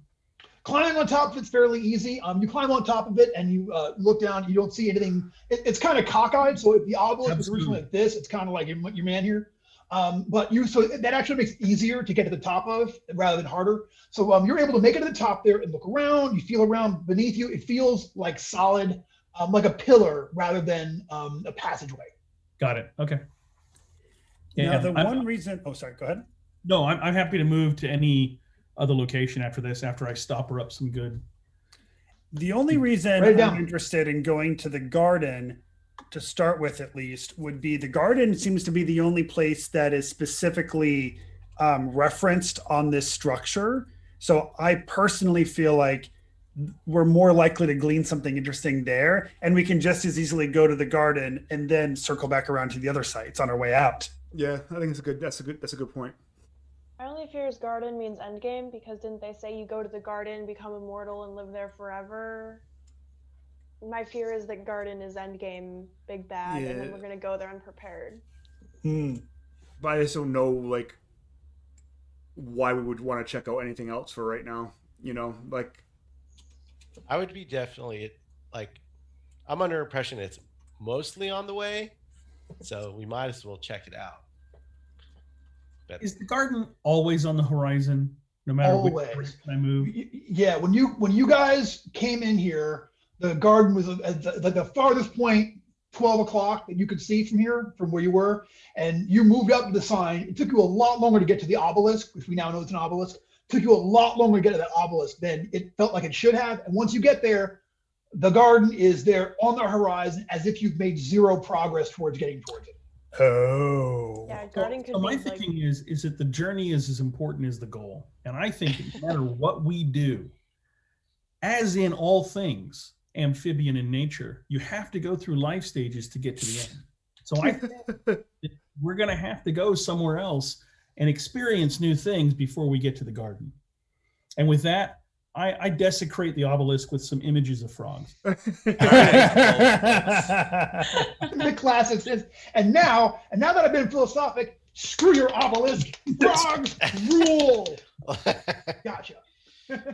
Yeah, you could draw like a big old eyed frog up on top of there and such, and and there you go. I'm gonna have him eating a comet. Yeah, you make the comet one of the eyes, like what? That's right. It's sticking its tongue out and just grabs a comet from the sky. Comets suck, frogs rule. All right, cool. Yeah, you deface this obelisk some and leave your mark there. We have buried that corpse and set him to rest and said the proper things and such. And now Septis, in a rare philosophical bent, has talked about the journey. So where are we headed next? All right, so in that case, if it's always kind of on the horizon, and we're talking about the journey, I say, yeah, well, let's go counterclockwise and go down to the lake and then up and then. Yeah, 4:32, then 12. That's what we want to do. Yeah, I would. Gotcha. Also, I'd like to take that guy's holy symbol and like wear it as well as mine to like always remember him. Like that's Phoebe's like second holy symbol now. Hell yeah! You get a point. You get a point of experience for being awesome, for taking that with you and such. That's a real Remo moment. All right. Yeah. So you go ahead and start making your way down there towards the water. So here's the deal. I need everyone has to go ahead and make that willpower save again. But this time take a +2. That ceremony is kind of like bolstered you up a little bit, like putting them to rest has sort of like given you guys some strength here to go on with it. So give me that willpower save again. DC 8. Add +2 to your checks. 9. I believe. Waste of a 20. 22. That's not a waste. Yeah. I got an 8. I'm going to spend a luck point makes to it. succeed. Forrester spends a luck point and succeeds. Yeah. You go through and you don't feel like so grubby anymore. You know what I mean? You don't feel so bad anymore. But it does, once again, it just seems to take forever as you walk across this strange, twisted landscape to get where you are headed towards the tarn. But you eventually get there. And when you do, here's what you see. It's a lonesome tarn of stagnant, corpse-colored water dots this low area of the plains. Barely discernible above the pallid water are the remains of a crumbling stone jetty. I'm so sorry. There are great bloated lizards lie in statuesque repose by its fetid banks, watching you with hypnotic eyes. Each carries something held aloft in its open jaws that sparkles with a poisonous gleam. So as you come up, these lizards, there's 3 of them. They're all there on the edge of it, and they're kind of like, you see them as you come up. They're great big things. They've got something glowing in their mouths or something sparkling in their mouths. They're all kind of giving you the side eye as y'all approach. I'd like to toss one assault rat, but kind of off to the side a little bit. Gotcha.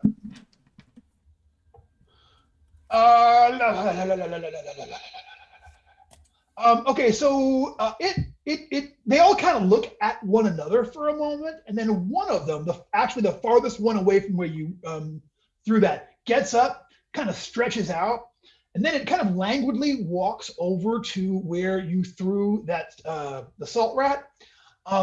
It goes and it looks down at it for a moment. And it takes a look, and then it shoots laser beams from his eyes at Forrester. You know what? They actually all sort of like turn in Forrester. They sort of turn in your direction, and once again, for a moment, the 3 of them look at one another again, and then all 3 of them start walking towards you, and like they kind of fall into a formation where they're like one in the middle, one's like 15 feet to the right, one's 15 feet to the left. They're coming up on you slowly, checking you guys out. And with these gems, yeah. I light up. Oh, sorry. I light up some pipeweed, and then I take a nice long hit off of it, and then I hold it out to them as they approach. All right.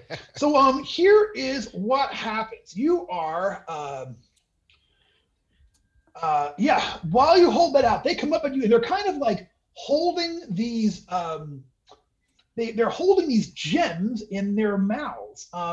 They each have a shiny jewel in their mouths, and they sort of hold them up at you, and all of y'all need to make me a DC 12 willpower save. I thought they were being friendly at first. Come on.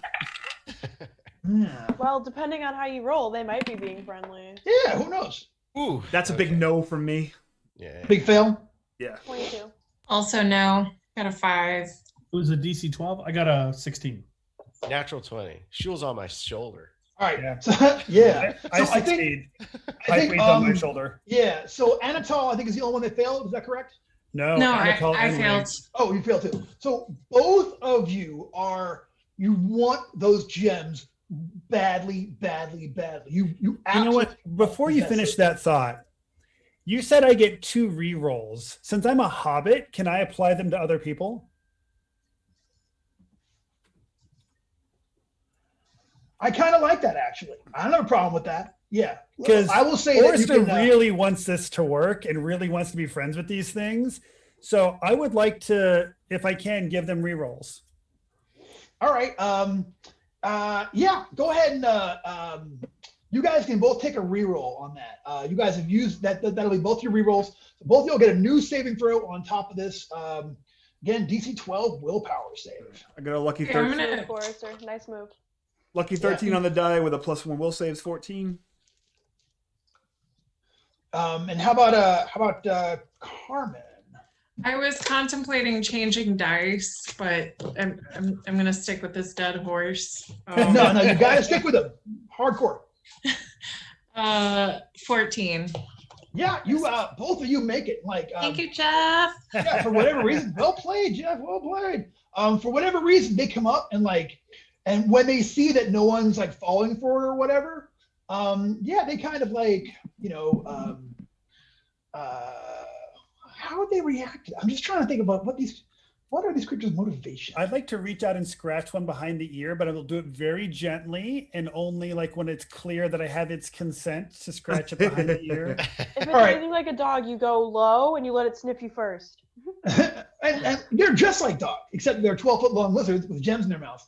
You know what? Go ahead and I'm gonna give you a personality check. Roll me a d20, add your personality. This is it. This is either we're fixing to have a fight or we're fixing to make lizard pals. Cool. So I have no personality modifier, but I rolled a 17. You know what? Like they kind of like all kind of get up there, and they're also taking turns sort of sniffing at your pipe weed, and they're sort of fascinated by you. They kind of like nudge at you and such. They still hold these gems the whole time. You know what I'm saying? But like, yeah, they are going to they don't get aggressive with you. They kind of like all sort of stand around Forrester and sort of like, check him out, sort of like, poke at him. Very gently in the language of law, I'm going to ask them if I can get their names from them. I tell them my name is Forrester and ask them for their name in the language of law. I imagine Yeah. the language of law sounding a lot either like a very like old-fashioned German or a very posh English. I don't know, one of those two. I thought it would sound like Latin. With lots of legalese. Okay, let's get this for once and for all. Okay, the language of law, it's still common. It's just that you speak like in such a way to let people know that you're lawful. Okay, So German. Just like if you were to go to a political rally and say, "Hey, everybody," and say some ugly political rally stuff, and they know you're in the gang. It's like that. And you have, so It's like people who surf always want to tell you they surf. So it's kind of yeah, like that. vegans. Mhm. But my thing is law was literally my random language that I rolled. Even if I wasn't lawful, it's not based on the fact that I'm lawful. Yeah, you can absolutely convince someone that you are lawful by the way you speak if you need to. You can totally put I that on. always and do it. imagined that it would sound like the DMV, like, Oh yeah. right? Like, oh, in order to say this, you need to file Form B6, subsection Yeah, I know. 0. I would agree. like to file a petition for an exchange of name. I like to think it sounds different to everyone. Like the language Probably of so. law, like people See- hear it differently and speak it differently. Mhm. Yeah. But they know it when they They hear don't. it. Yeah, but You have a battlefish in your ear. Mm-hmm. Fair enough. Yeah. The lizards don't seem to have language. They kind of like they hold their gems. They kind of nudge you. They don't seem to respond to all of that. They kind of snip at you, but you're not being aggressive with them, so they're not being aggressive with you. Yes, I just quietly, kind of like in a whispery voice, go, "Psst, Forrester, they're playing with their food. You know which part of you is the food, right?" You think they eat gems? I was Haley. gonna say we have some jewelry from a demon from the Web of Torment that we still have. We should try and like make a trade. Have that. Like see if they're Yeah. interested in taking it. Forrester, you're friends with them. I will give you the jewelry if you'd like. Absolutely. So what I'm going to Wait, go was ahead that and evil? I don't remember now. well, what I'm going to go ahead and do is I'm going to step forward and I'm going to draw a line in the bone dust sand and set the jewelry on our side of the line of the bone dust sand. And this is kind of the international language of I have something to trade for you. Would you also like to offer up something to trade? And see how they react to this. Don't actually touch it, Forrester. Just like dump it out of the bag. Oh, fair. Yeah, we've so far no one has touched these things. We've Yeah, been we're careful gonna not just to. dump it out of the bag and keep the bag in case they don't like it. And then Yeah, so you dump the jewelry that we found from the demon thing in the cellar and dump it there in front of them. I'm just going to give this a die roll here. I'm so far off script at this point. I don't know what's up. But I'm going to say we're going to see. We're going to see. It's our skill, really. It really is. And you know what? And I love you for it and never change. Okay? Never ever. So I'm low. kind of loving that we're 3 hours into the session and we've not rolled initiative. I think that's kind of cool.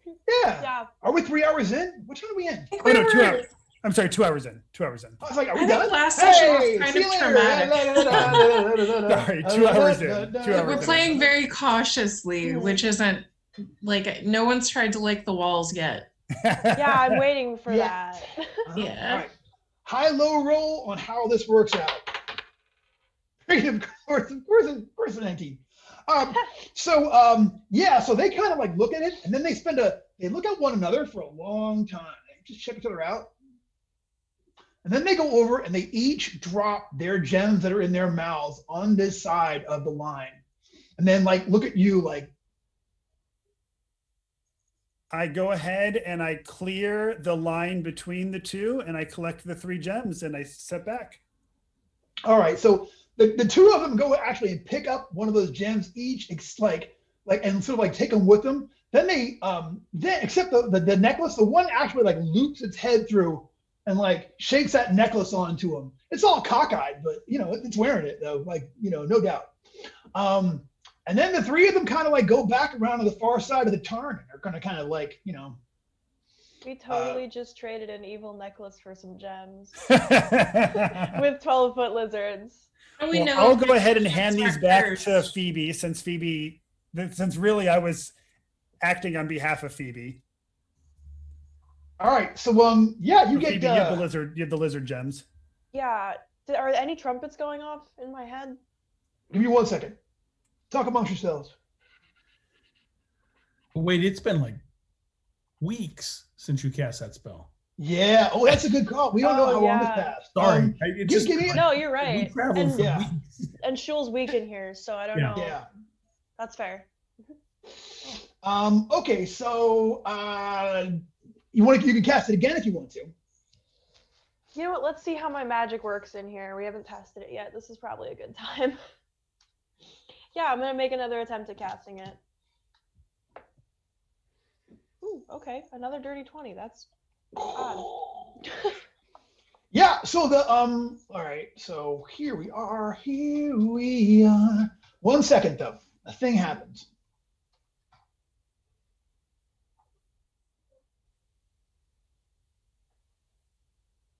Roll me a die 20. Tell me if you get a 1, 2, or a 3. No. All right, you're good. All right, spell works. Okay, it works perfectly like you expected it for it to, and these stones do not necessarily register as evil.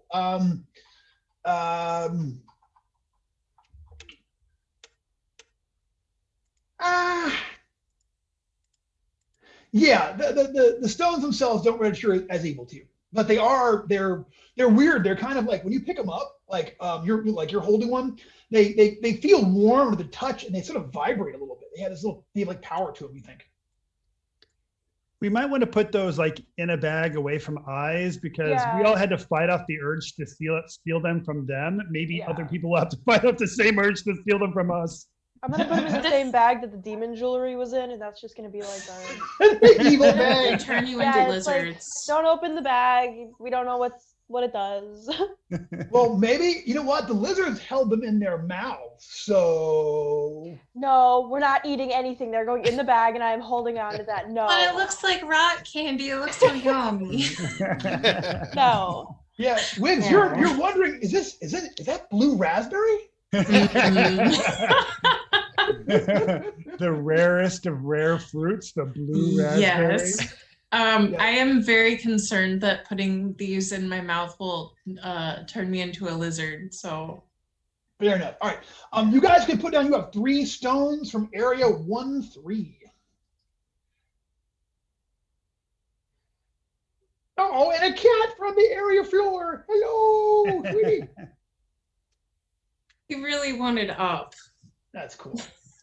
All of my guys have abandoned me. I don't know where. They're probably all downstairs in the Lord. So We need our weekly Trochio fix. Yeah, Trokio. Trokio. Trokio. Where you at? Oh, he's asleep on the couch over here. Shall I wake him up? Oh. Oh, I am at the heart. He's so peaceful. And I'm sure he hasn't hardly gotten any sleep today either. Like Oh, I know, 16 right? hours max. Big, the napster over here. Did anyone check out the water?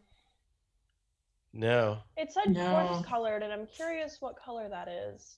Yeah, I feel like Trevor is the one who's best able to tell us what color a corpse is, but I imagine it depends Yeah. on at what point. At what point? Yeah. You're muted. Also, You're muted. Sorry about that. Early on, it'd be kind of a bloody color and everything, but I mean, after that, it kind of turned purplish green. You know. Bill. so this sounds very sinister to the people at home.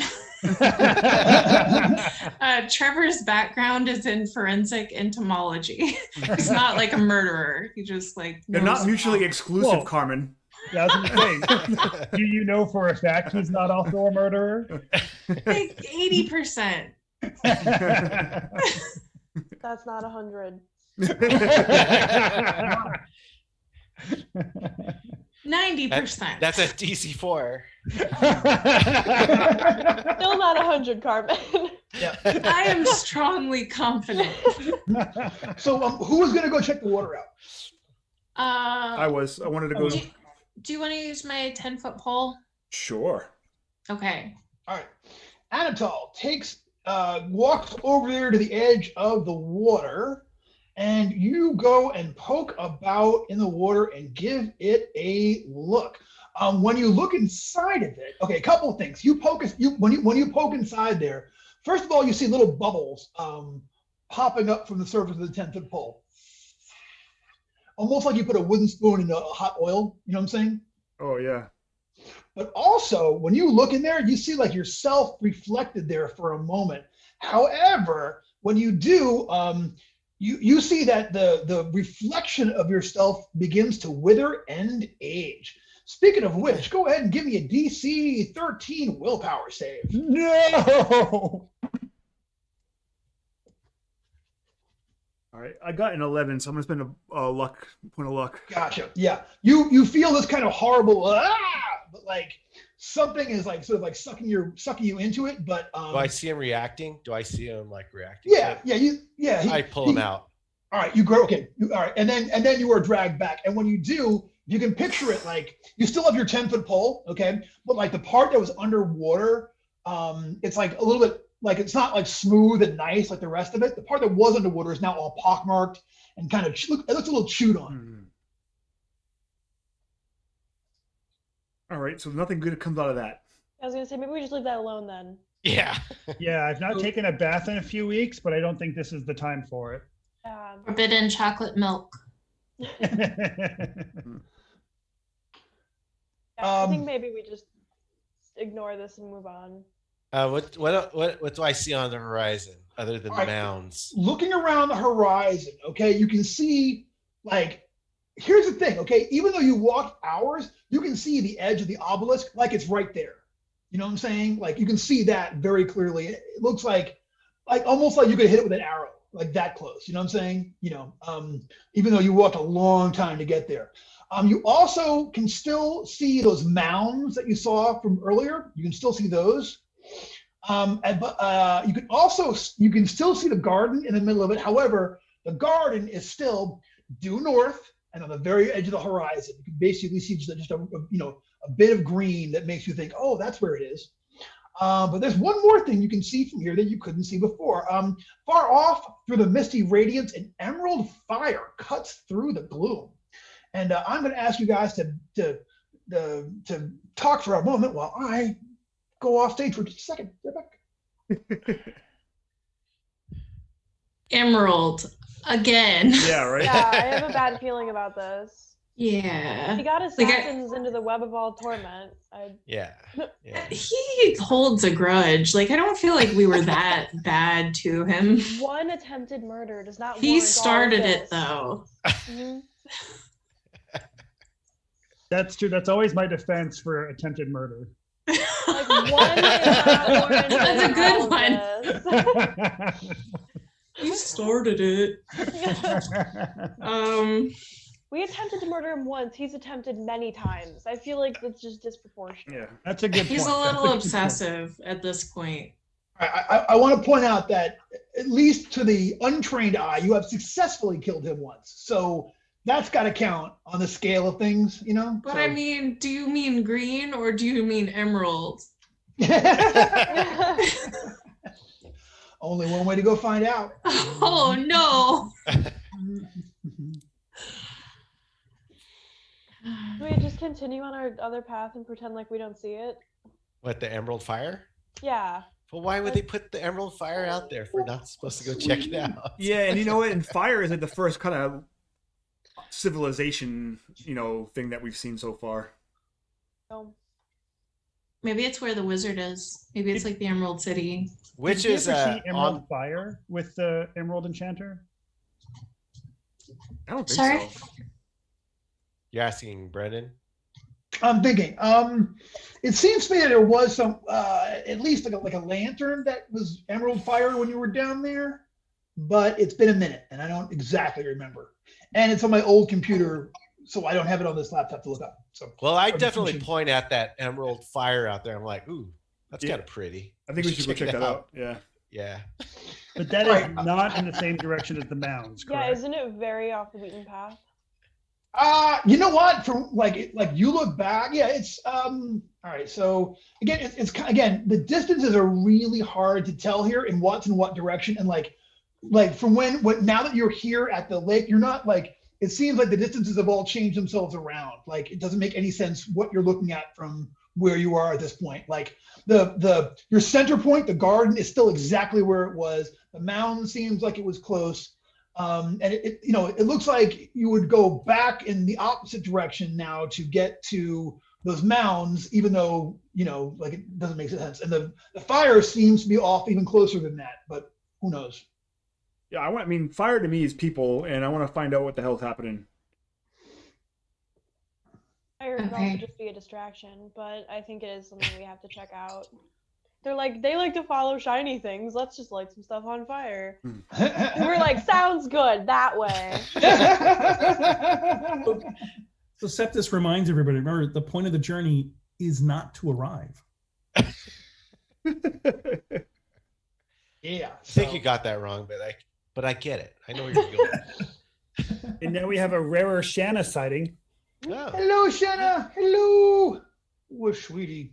Oh, Are you a tough one? we're a double void show. Yeah. Oh, look. So cute. Mine is definitely passed out under the Christmas tree. He's never giving that up. I went and got a picture of Trokio and woke him up. He was like, what the fuck? I'm like,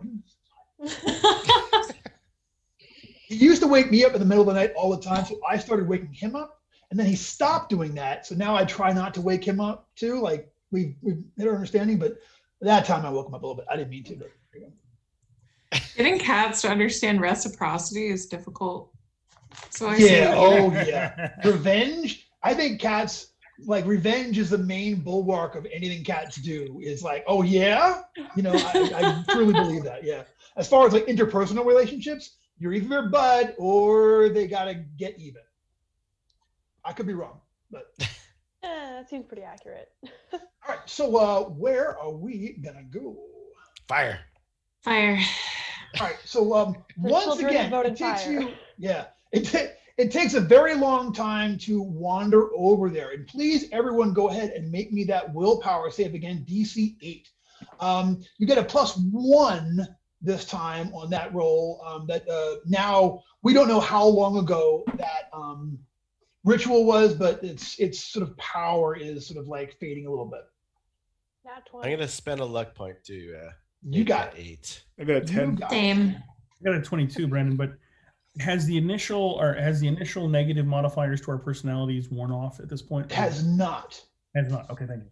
Yeah, and also now that you're like at this point, you realize that there's no sun up or sun down here. Like nothing has changed since you have been here within the interior. Everything to you looks, like just as it has been, as if you're walking around in a movie set. At this point, I don't know what time is. Yeah, everything's, it's weird out here. This is where like you guys are heading this way, and like here comes Roland Deschane coming the other way. Call like a wheel. Call like a wheel. It's like the embodiment of quarantine. Time has no meaning. There is no distance. I was reading this and I was like, oh my God, why are we doing this adventure? This is just like my life right now. But you know what though? There's hope. You know what? You guys have brought the hope into here. You guys have done already since you've been here. You've done positive things, and you made friends with lizards. So whatever that's I don't know about. how that actually worked. I'm still kind of shocked about our plan going. Forrester Correct. just did his Forrester thing, and he didn't attack it. He was nice. He was respectful. He brought a gift. Here's some stuff. And it's a good thing y'all got rid of that jewelry, which is it's cool that y'all eventually, because that would have eventually been a factor. All right, so we make our way. Is it? Did everyone make a saving throw? DC 8 willpower. All right, and we'll get Jeff can roll for Forrest when he gets back here. You guys make your way to that fire. It takes so long. Why does it take so long? Why does everything here take so long? This place is dumb.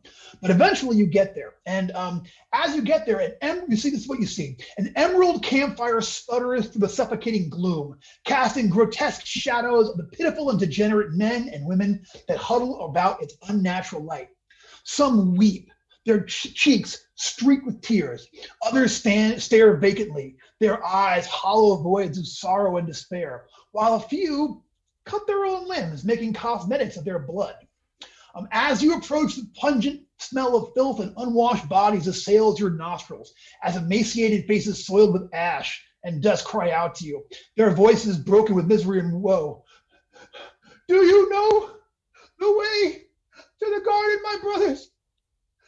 Do you know how we get to paradise? They yell out. There is no paradise here. It's there! And once again, from where he's pointing, you can see there on the edge of the horizon is the garden. No closer nor farther than it was than when you left the tarn. How many of them are there? There are a couple of dozen. Okay. Let's go ahead. Zork? How You know long what? they've been trying to reach it? They look bad. They look bad. And yeah, you look amongst them, and yeah, sure enough, there is Zan. There is Xylophone standing there, like sitting in the middle of them. He's kind of like laying over on his side. I head straight to him. Yeah, I'm going right over there. I'm gonna grab kick Phoebe him. with me as I beeline it to Zork. All right. He's laying down, I'm kicking him. He kind of stands up, and he is like, first I off, pick him up. yeah, you give him one of the ribs, and he kind of like wakes up out of his stupor. He looks terrible, and he is like, why won't you help us get to power? I know you. Damn right you do. We are so disappointed in you. Yeah. I act like Your I'm about to slap parents are him. worried sick. All right, Phoebe, give me a personality check. Roll a d24 because you've evoked his parents, and y'all have and gave him a swift boot I in the ribs. evoked his parents. We augment it by giving Parents. some of the That's a 20. Is it fruit personality? cake, right? Do I get to add personality bonus? Yes. What do you say, 22. Trevor? 22? We augment the pleas of the parents by giving them the fruitcake Yeah. they gave us. Oh yeah. Okay, so he looks up at you, and he just like And he's like, he looks over, he's like, Wiggs, I screwed up. Oh my God, I did so badly. I brought everyone here. I thought for sure that this was the way to get to paradise. We're all gonna die here. These people are gonna die. Who told you this was the way to get to paradise? Who told you about this place? I had dreams. I had dreams about it. I heard the voice from the comet in my dreams. It spoke to me. I saw signs. I saw portents in the sky. At this point, the rest of them are kind of getting up and shuffling over. And they're all staring at Phoebe. Oh, God. Forgot about this. Yeah, and she's like, I am so sorry. Oh, my God, Mom and Dad. I can't believe I left. And the one says, You wear an unclean symbol. Take that thing off of the false god. There is no shul. There is only the paradise of the garden. And I'm gonna grab the kid by the collar and go, you followed a child here. What is wrong with you people? False god. False god. All right, they are getting like not all of them, a lot of them are not in any condition, but a bunch of them are kind of like coming up at you guys right now, and they look terrible. They're all bloody. They just look so bad. But they're like, you know, doubling up fists and coming at you, and they're like, throw it away, cast that away. Stand back. This is amateur hour. Don't start stuff you can't finish, peasants. Yeah, I tell them to stand Believers back. in the false gods. Yeah. All right, you know what? They're coming. So let's go ahead and give me an initiative check. Oh my! Dummies. I got an actual 1. I got a 19 on my do lizards make friends with hobbit check, and a 1 on my initiative for these guys who are clearly in raw shape. And this is, you know, oh God. I mean, that's thematically appropriate, Brendan. Come on now. It's thematically appropriate. They should be getting their butts whipped. So there you go. All right, so they're going to be on 1. Trevor, what'd you get for Septus? I got a 10. 10 for Septus. How about for Tim? 22. 22. The Avenue for Anatol. Phoebe? 15. 15 for the Phoebe. Wiggs? 9. 9 for Wiggs. Forrester? I got a 17, and also want to let you know that I heard about the will check as I was walking away, so I just did it, and I spent 2 points of luck to pass it. You got it. But what are we fighting? Beggars. A bunch of scrabbly looking. Well, they appear Believers to be in the pilgrims. fake god. Yeah, they appear to be pilgrims. And I'm sorry, I didn't catch. Ernie, what'd you get? Oh, 21. I never said it. But 21. Look at you, Rockstar.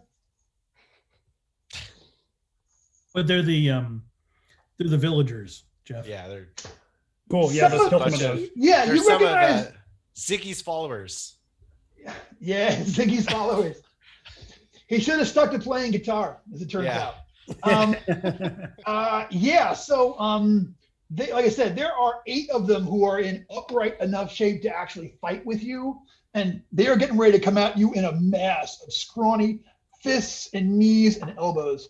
So what do y'all want to do? They're coming at you guys. It's top of the order. It is Anatol actually up first. So Yes. One of them is going to get a dagger in the ribs.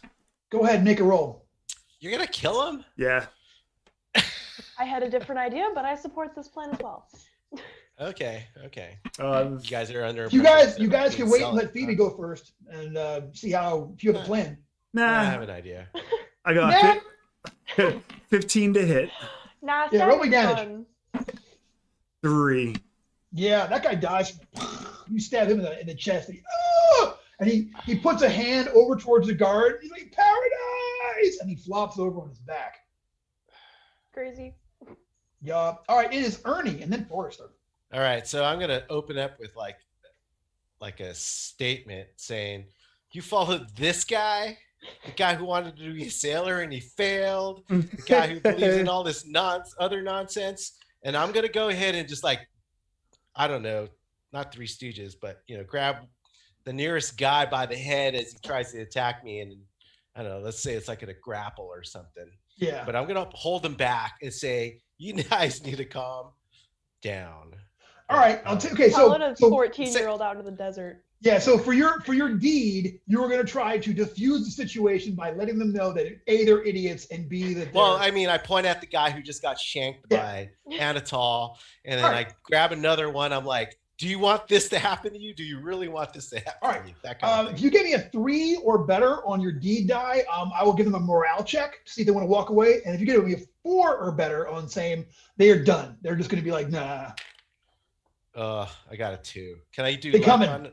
You can spend luck on it. If you want to spend, you can absolutely spend luck on it if you want to. I'll spend 1 just to turn it into a 3. All right. So here comes that morale check for these guys. Yeah. They lost a guy. Okay, so the 7 of them the surviving 7 that haven't gotten to a fight yet, they're kind of like putting their hands up and they're like, ah! And the one points at Phoebe. She yells, "You will not take paradise from us!" And she says, "Come, let's try again. It's right there. We can see it. Let's go." And they're like, "But the thing will come." He's like, "No, not this time. This is the sign we've been waiting for. The heathens." She says, staring at you, "The heathens are here, and we've proved our faith against them. The blood of our companion shall buy us passageway to the garden. Come." And unless y'all stop them, they're all gonna, yes. I'm gonna step in front of whatever direction they're going and attempt to cast Food of the Gods. Yeah. All right. And I cast Sleep. And also, for still in initiative order, I would love to throw a rotten egg in her face while she's giving the speech. The lady? Yeah. Ah, dang it. You know. Yeah. Hoping that'll demoralize the group. Phoebe, if you're going to cast a spell, roll me at D20 first. Tell me if you get a 1, 2, or a 3. 14. You're good. Cast a spell normally, Food of the Gods. Ooh, that would be 19 plus 4 is 23. Ooh. Food and water out of thin air, creating enough to feed 20 plus caster level people. So yeah, 26. so like, and I'm just gonna say Shul forgives. Oh snap, man! Yeah, that's gonna change some attitudes for sure. Except the lady who got hit with the rotten egg, she runs off by herself. Yeah. She's going nuts. But the rest of them are like they get on their knees and they're eating and they're like, there's this food is definitely changing attitudes and like. Zippo is telling him like, "I was wrong, guys. He says, look, I had a dream that led us here, and now I think that dream was a lie, and I think that we're trapped here, and I'm sorry. And they're all like, they all eat, and people are like, "I'm sorry, I shouldn't have been here at all," and like, but they eat everything. I mean, like they haven't eaten in a long time,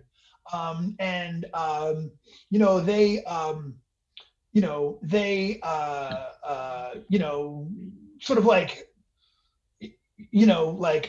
once there's food out of here, like a bunch of them, like, I'm going to say it's definitely going to change attitudes for all of these guys. And they're like, "We have to get out of here. We have to escape. What do we do? Mistress, please tell us." All right, this is when I'm gonna take off my holy symbol, keeping on the old one that I just put it on Zippy's neck. Gotcha. And I can't talk to I can't reach out to Shul. I was gonna say use this holy symbol as a guide out. I don't know if she can do that. It's worth an ask, right? Like, yeah, just to try. Your spells have worked so far. So let's see how it goes. All right, you tell him to guide them out under the light of Shul, and he's like, I accept, and I will never. I know I've done. He looks over at Ernie. I know. I mean, I've done some things before. It was boats for a minute there, but I think all of it's been coming to this moment. I swear, I will never stray from the path again if I survive this, and I will get everyone here safely, Mr. Stevie, if we could possibly do it. I swear, I will not dishonor this. All right, we've had food now, okay? Now we've got a little bit of strength, so let's just try to find our way back to the gates. Some of them can't go. Some of them are just like they eat and they're like, they got nowhere. They just don't have the strength anymore. Some have been here for a long time, but the ones that can still motivate. He is going to like get them and head them towards head them towards an escape out of here. and towards whatever it is comes next for them. So, but the ones that can leave, he's going to take them. He once again apologizes, and he's like, he's talking about like, we'll do this all together. I kicked him in the ribs once. We're even. he took a He'll have that bruise, that holy bruise he'll have forever. It should be like the underside of your foot should make like a crescent moon on him. You know what I'm saying? Like, that's perfect. Haley, your dad's in the chat calling you out, saying that Food of the Gods is a one-turn spell. He's calling out spell casting time. For God's sake. Well, what are they gonna? They I'll were take all all gonna the run time away. I need to cast it. But we all know that time doesn't work here. Dad. They hung out while you were talking. It was like a little sermon for them. They all hung out and listened and such. Thanks, Skatch. Narrative flow, man. Come on, man. He's right though. It does. If you're watching though, he's right. Food of the Gods takes 10 minutes to cast. But these people who had failed their morale check, except for the lady with the egg, you can't even see her anymore. She's out of here. She's gonna find her carcass later. I mean, who knows? Maybe she'll be. Who knows? He'll get there and she'll be like the new gardener of the paradise, being like, "Wow, I'm here in the thing. Call me Eve or something, or call me Crawley." But how many people are they leaving behind? They are leaving behind about like 9 who are just. They ate, but they just don't have the strength or the wherewithal to get up and leave. I personally, I turn to our group and I say, I think we should help these who can't hardly move get out of here. I think we should assist them. Is 9 too many people to try and lay on hands to get them out of here? Is that like a limit I should call myself? I'm pretty sure what's over in the gardens, what it's going to allow everybody to leave in general. I'm pointing at the garden, you can't tell. Death is a way out. Let's just put him to sleep for a while.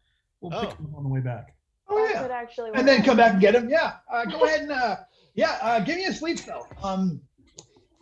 So he's been trying to cast this. You said the mercurial magic changes every time. Every time that every time that Septus has one of his spells, i.e. a new player takes to him, you'll roll the mercurial effects for your spells one time each. So go ahead and give me percentage dice for your mercurial check for.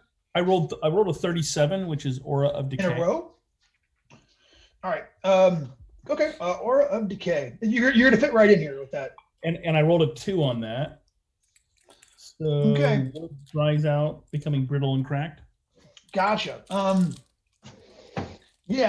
will say that the 10-foot pole at this point is nearly dead. And no. And who's got arrows? I do. Roll. You give me a luck check.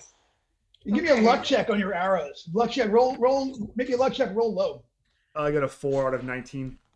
You're good. 6 out of. What's happening to our wood?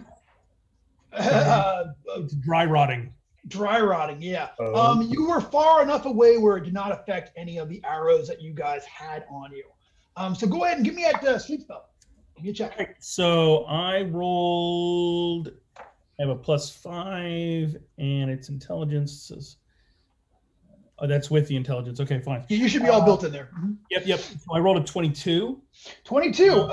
4 targets fall into a normal sleep for 1 die 6 hours, or 1 target can be placed in a supernatural sleep for 1 die 4 hours. Trevor, how much higher do we need to get that to make it only 2 points? 2 points. You got it. Points will give us 8 targets for D7 days. Well, there's still 9 targets. Yeah. So that'll give us 8 targets. We'll take Zippy with us. Zippy's leading the ones who can walk out. Oh, right. Yeah, Zippy's taking. Yeah. Well, I can roll it a second time as well. I can cast it a second time. Cast it again. All right.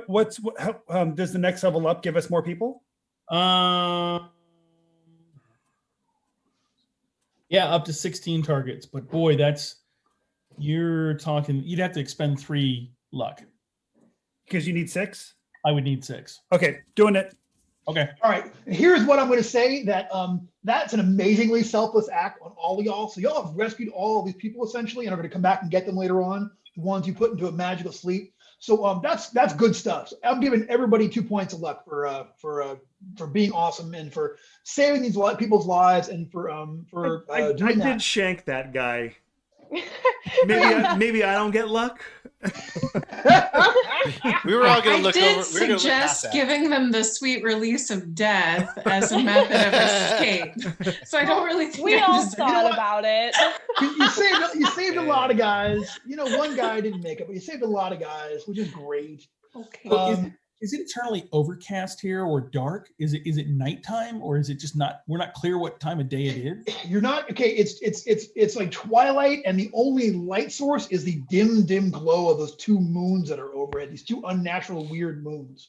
So can I make their a position is? Oh, sorry.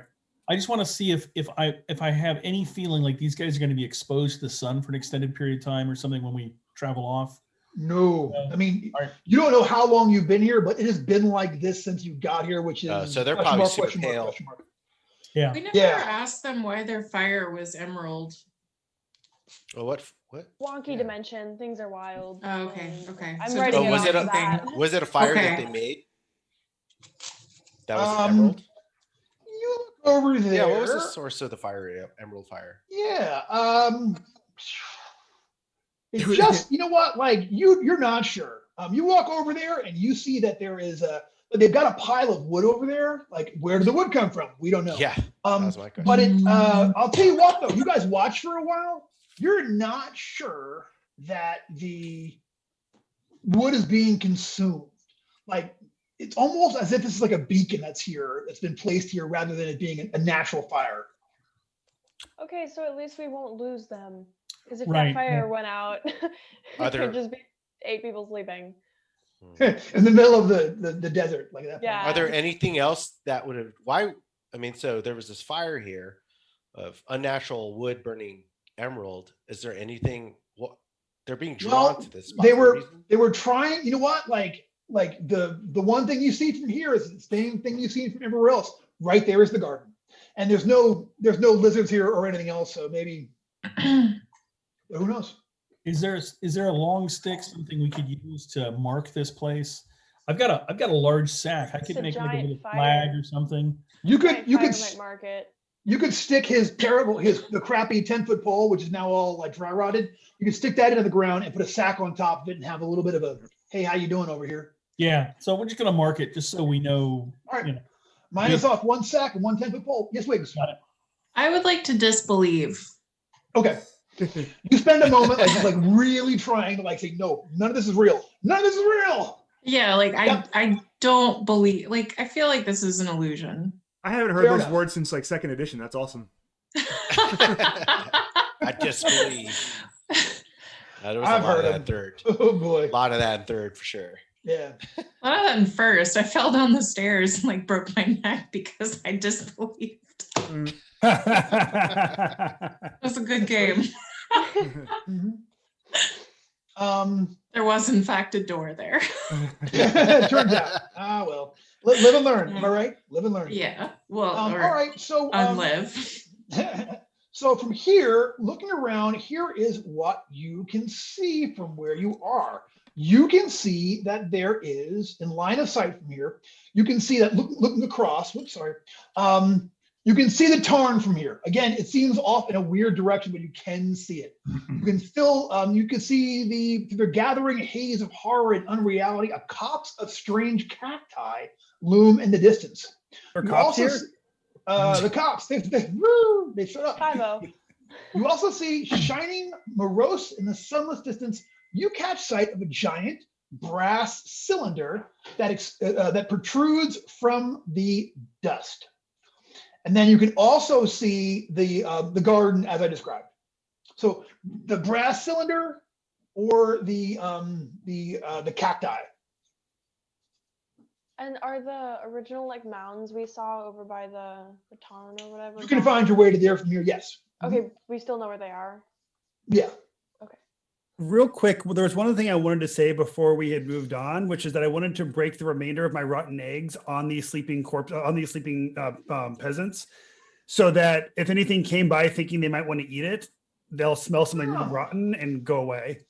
Cool. That won't wake him up. That'll burn through the rest of your rotten eggs. But yeah, man, you have hopefully if Ron Swanson will turn around and not eat these people because he wants all the eggs and bacon that you have. All right, cool. So yeah, so from there you see the only thing different you see from here are those cacti, and then there is the giant brass cylinder that is protruding from the dust. I mean, Are any of these like on the way to the garden that we can tell? Like they look. The garden is still due 12 o'clock from anywhere you stand. And it seems like no matter where you go, it always seems like it's that same space, even though, again, it makes no kind of actual sense. The point of the journey is not to arrive. Okay. Y'all, Septus. Septus has found a Wax catchphrase. on, wax off. I love it, though. I think I'm more interested in this brass, because first I thought you were going to say brass monkey. But I'm interested more in this brass thing than cactus. Yeah, it seems more man-made than just the Ooh, I haven't cactus in heard the the term desert. brass monkey in a little bit. Yeah. All right. So is that where we're going? Sure. I believe so. All right, everyone, give me that DC 8 willpower save. Now we're back to +0. Actually, you know what? Take a +1 because you guys you just had a really good, cool interaction with those people and save those folks. So You're such a softie, Brendan. you know what? This is a gross and harsh and dark scenario, and everything y'all have been doing has been to soften that and to make it better. So I feel like as a GM, if you just ignore that kind of thing, what are you doing? You know what I mean? Like y'all are making positive steps here, and I'm going to respect it and work it into the play and such. Sweet. You want to see softy? See me playing with my cats. That's what I'm a softy. No. So, That's when you're a ninja somersaulting around corners. that's true. That was just to impress the cats, though. I really wanted to surprise them, and it did. But I'm You gonna bring that up also every- surprised yourself. oh my God, did I ever? Better now, but I'm gonna bring that up forever. That is amazing. It's my goal for this year is to get back in shape, and I am going to work on my somersaults because I can clearly still do it. Just need to get just don't do it without Loosen up first. Stretch a little. Loosen up first. Absolutely.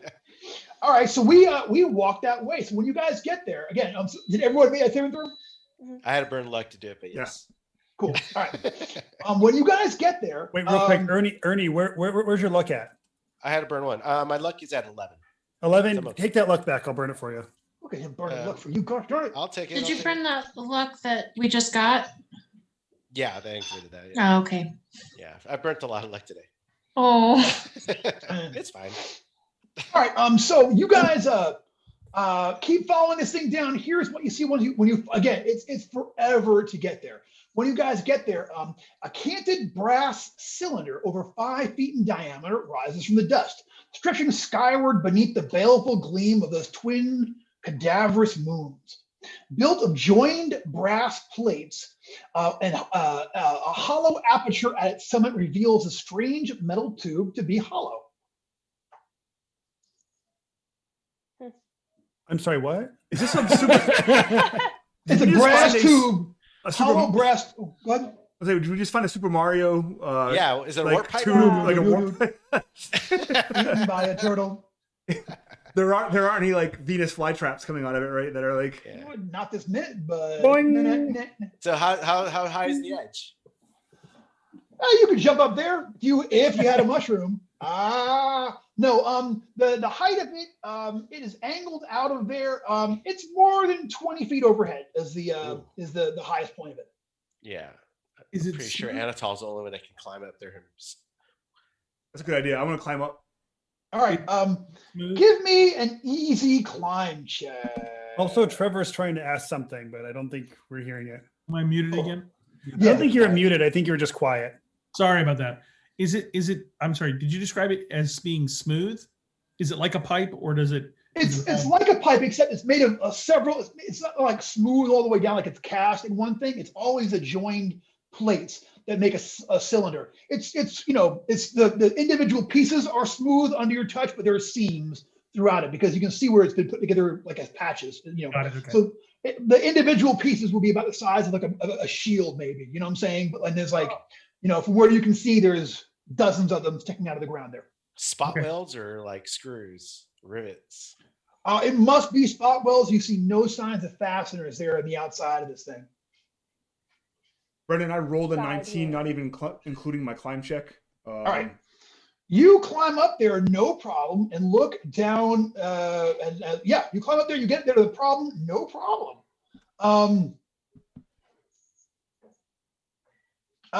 When you, what do you do when you're up there? What is it? I'm trying to figure out what this thing is. Okay, you look down it from the interior. You can see that the tube goes down like 180 feet down there. As far as you can see, it goes like down, down, down, down, down. But you think that there is some kind of a space beyond there. It looks like it's a, actually, now that you're up here, it looks like nothing to you so much as the world's biggest telescope. Now that you're actually here, there's no lenses on the interior of it. And it seems like it goes all the way down. There's something down there in the interior. All right. I will straddle like the edge of this thing and take a torch from my pack. You know, I'll light it and I'll do the whole slide. I'm gonna throw it down. Okay. See how yeah, it slides all the way down, and you can see that it slides down into some kind of an area. Like there's definitely a space beyond it. Like you see it kind of drops off, and you can kind of like see its light far, far off. You know, nothing happens to it, but it's not in the tube anymore. It's come out of the tube, and it is in something on the other side of the tube. Hey everyone, there's some sort of space down there, chamber, room, structure, or something. Wasn't How there- at an angle that we could slide? Yeah, how safely, bad's the or is it slope? steep? Like, would we be able to climb back up if we had to, or? It would be like trying to climb up a water slide at a park, like a pain in the ass, but you could do it. All right. So if anyone wants to hand me if anyone else has like another section of rope, I'll just tie off the rope up here and we can. Yes, Septus. I've got a section of rope. Cool. Yeah, so I'll tie two ends of rope together. I'll anchor one side up here on this, on the Wasn't outside of the tube. some riddle about a telescope before? Didn't someone, was it in Forrester's vision that there was a telescope, or? You saw on the obelisk there was a carving of a bunch of people making a telescope while a bunch of hooded priests watched on. What does it aim at? Can we look at see what it's pointed at? Yeah, you absolutely can. Good point, Jack. That's a solid question. Yeah, you look up there into the His neighbor's bedroom. what the butler saw. Uh-huh. No, it looks into the sky. Here's the thing. It looks into at the naked eye. You can't actually see anything from here. Whatever it was, but if it was something you could see with this telescope, which is bigger than a building, it must have been, amazingly far off, you think. So not something you could probably see with a naked eye that you would need a 180-foot long telescope to actually peep on. So we probably could see it from when if we're down at the bottom. Maybe. Yes, but looking through the interior, Tim does not see any lenses all the way down. Lenses are missing. Lenses are missing. Now, it takes a turn to cast, which I know is a problem that's been pointed out by some people, but I do have second sight. I don't know if that's... While Phoebe's second sighting, I'm going to go ahead and poke around in the dust around here to see if there's any large lens-like objects that might have popped out of the top. Cool. You give the area outside this a thorough search while Phoebe casts her spell. Go ahead and it takes 10 minutes to cast it. I will say that leaving it's skulls and dirt and bone dust out here. It's just gross. But the farther around you dig around, you do not see anything along the lines of lenses here on the exterior. You don't really find anything. It's kind of barren. Go ahead and roll me at D20. Tell me if you get a 1, 2, or a 3 first before you cast your spell. I did not on this roll, and now we will see. All right, cool. And then go ahead and give me your second sight spell. And what is the question that you are posing to the spirits? Is it worthwhile and safe to investigate down this telescope? Yes. Will it bring us answers we need? All right, give me a check. 21. 21. Okay. So 21, you feel that, is it worth it? You feel that yes, it is worth it to go down here, and that heading down here potentially will lead you farther along your quest. And like when you hear it, you actually hear Shul's voice from far, far off, as if it's like for the first time you feel like connection now. But you hear that yes, this might be the way to lead you to whatever else. You know, I've never noticed how cool this illustration is for Second Sight, but it's awesome. You can't really see it because of your background, Brendan, but I can agree. I think Here, I don't have a background and I have it bookmarked. Yeah. Isn't that picture cool? Yes. She's got the clock on there with the Doug symbol and the eyeball thingy. That's so cool. Yeah. I never really gave it a second look. Aha! Sorry, dad jokes. I mean, tonight. Is there an illustration in this book that is not cool? Solid point.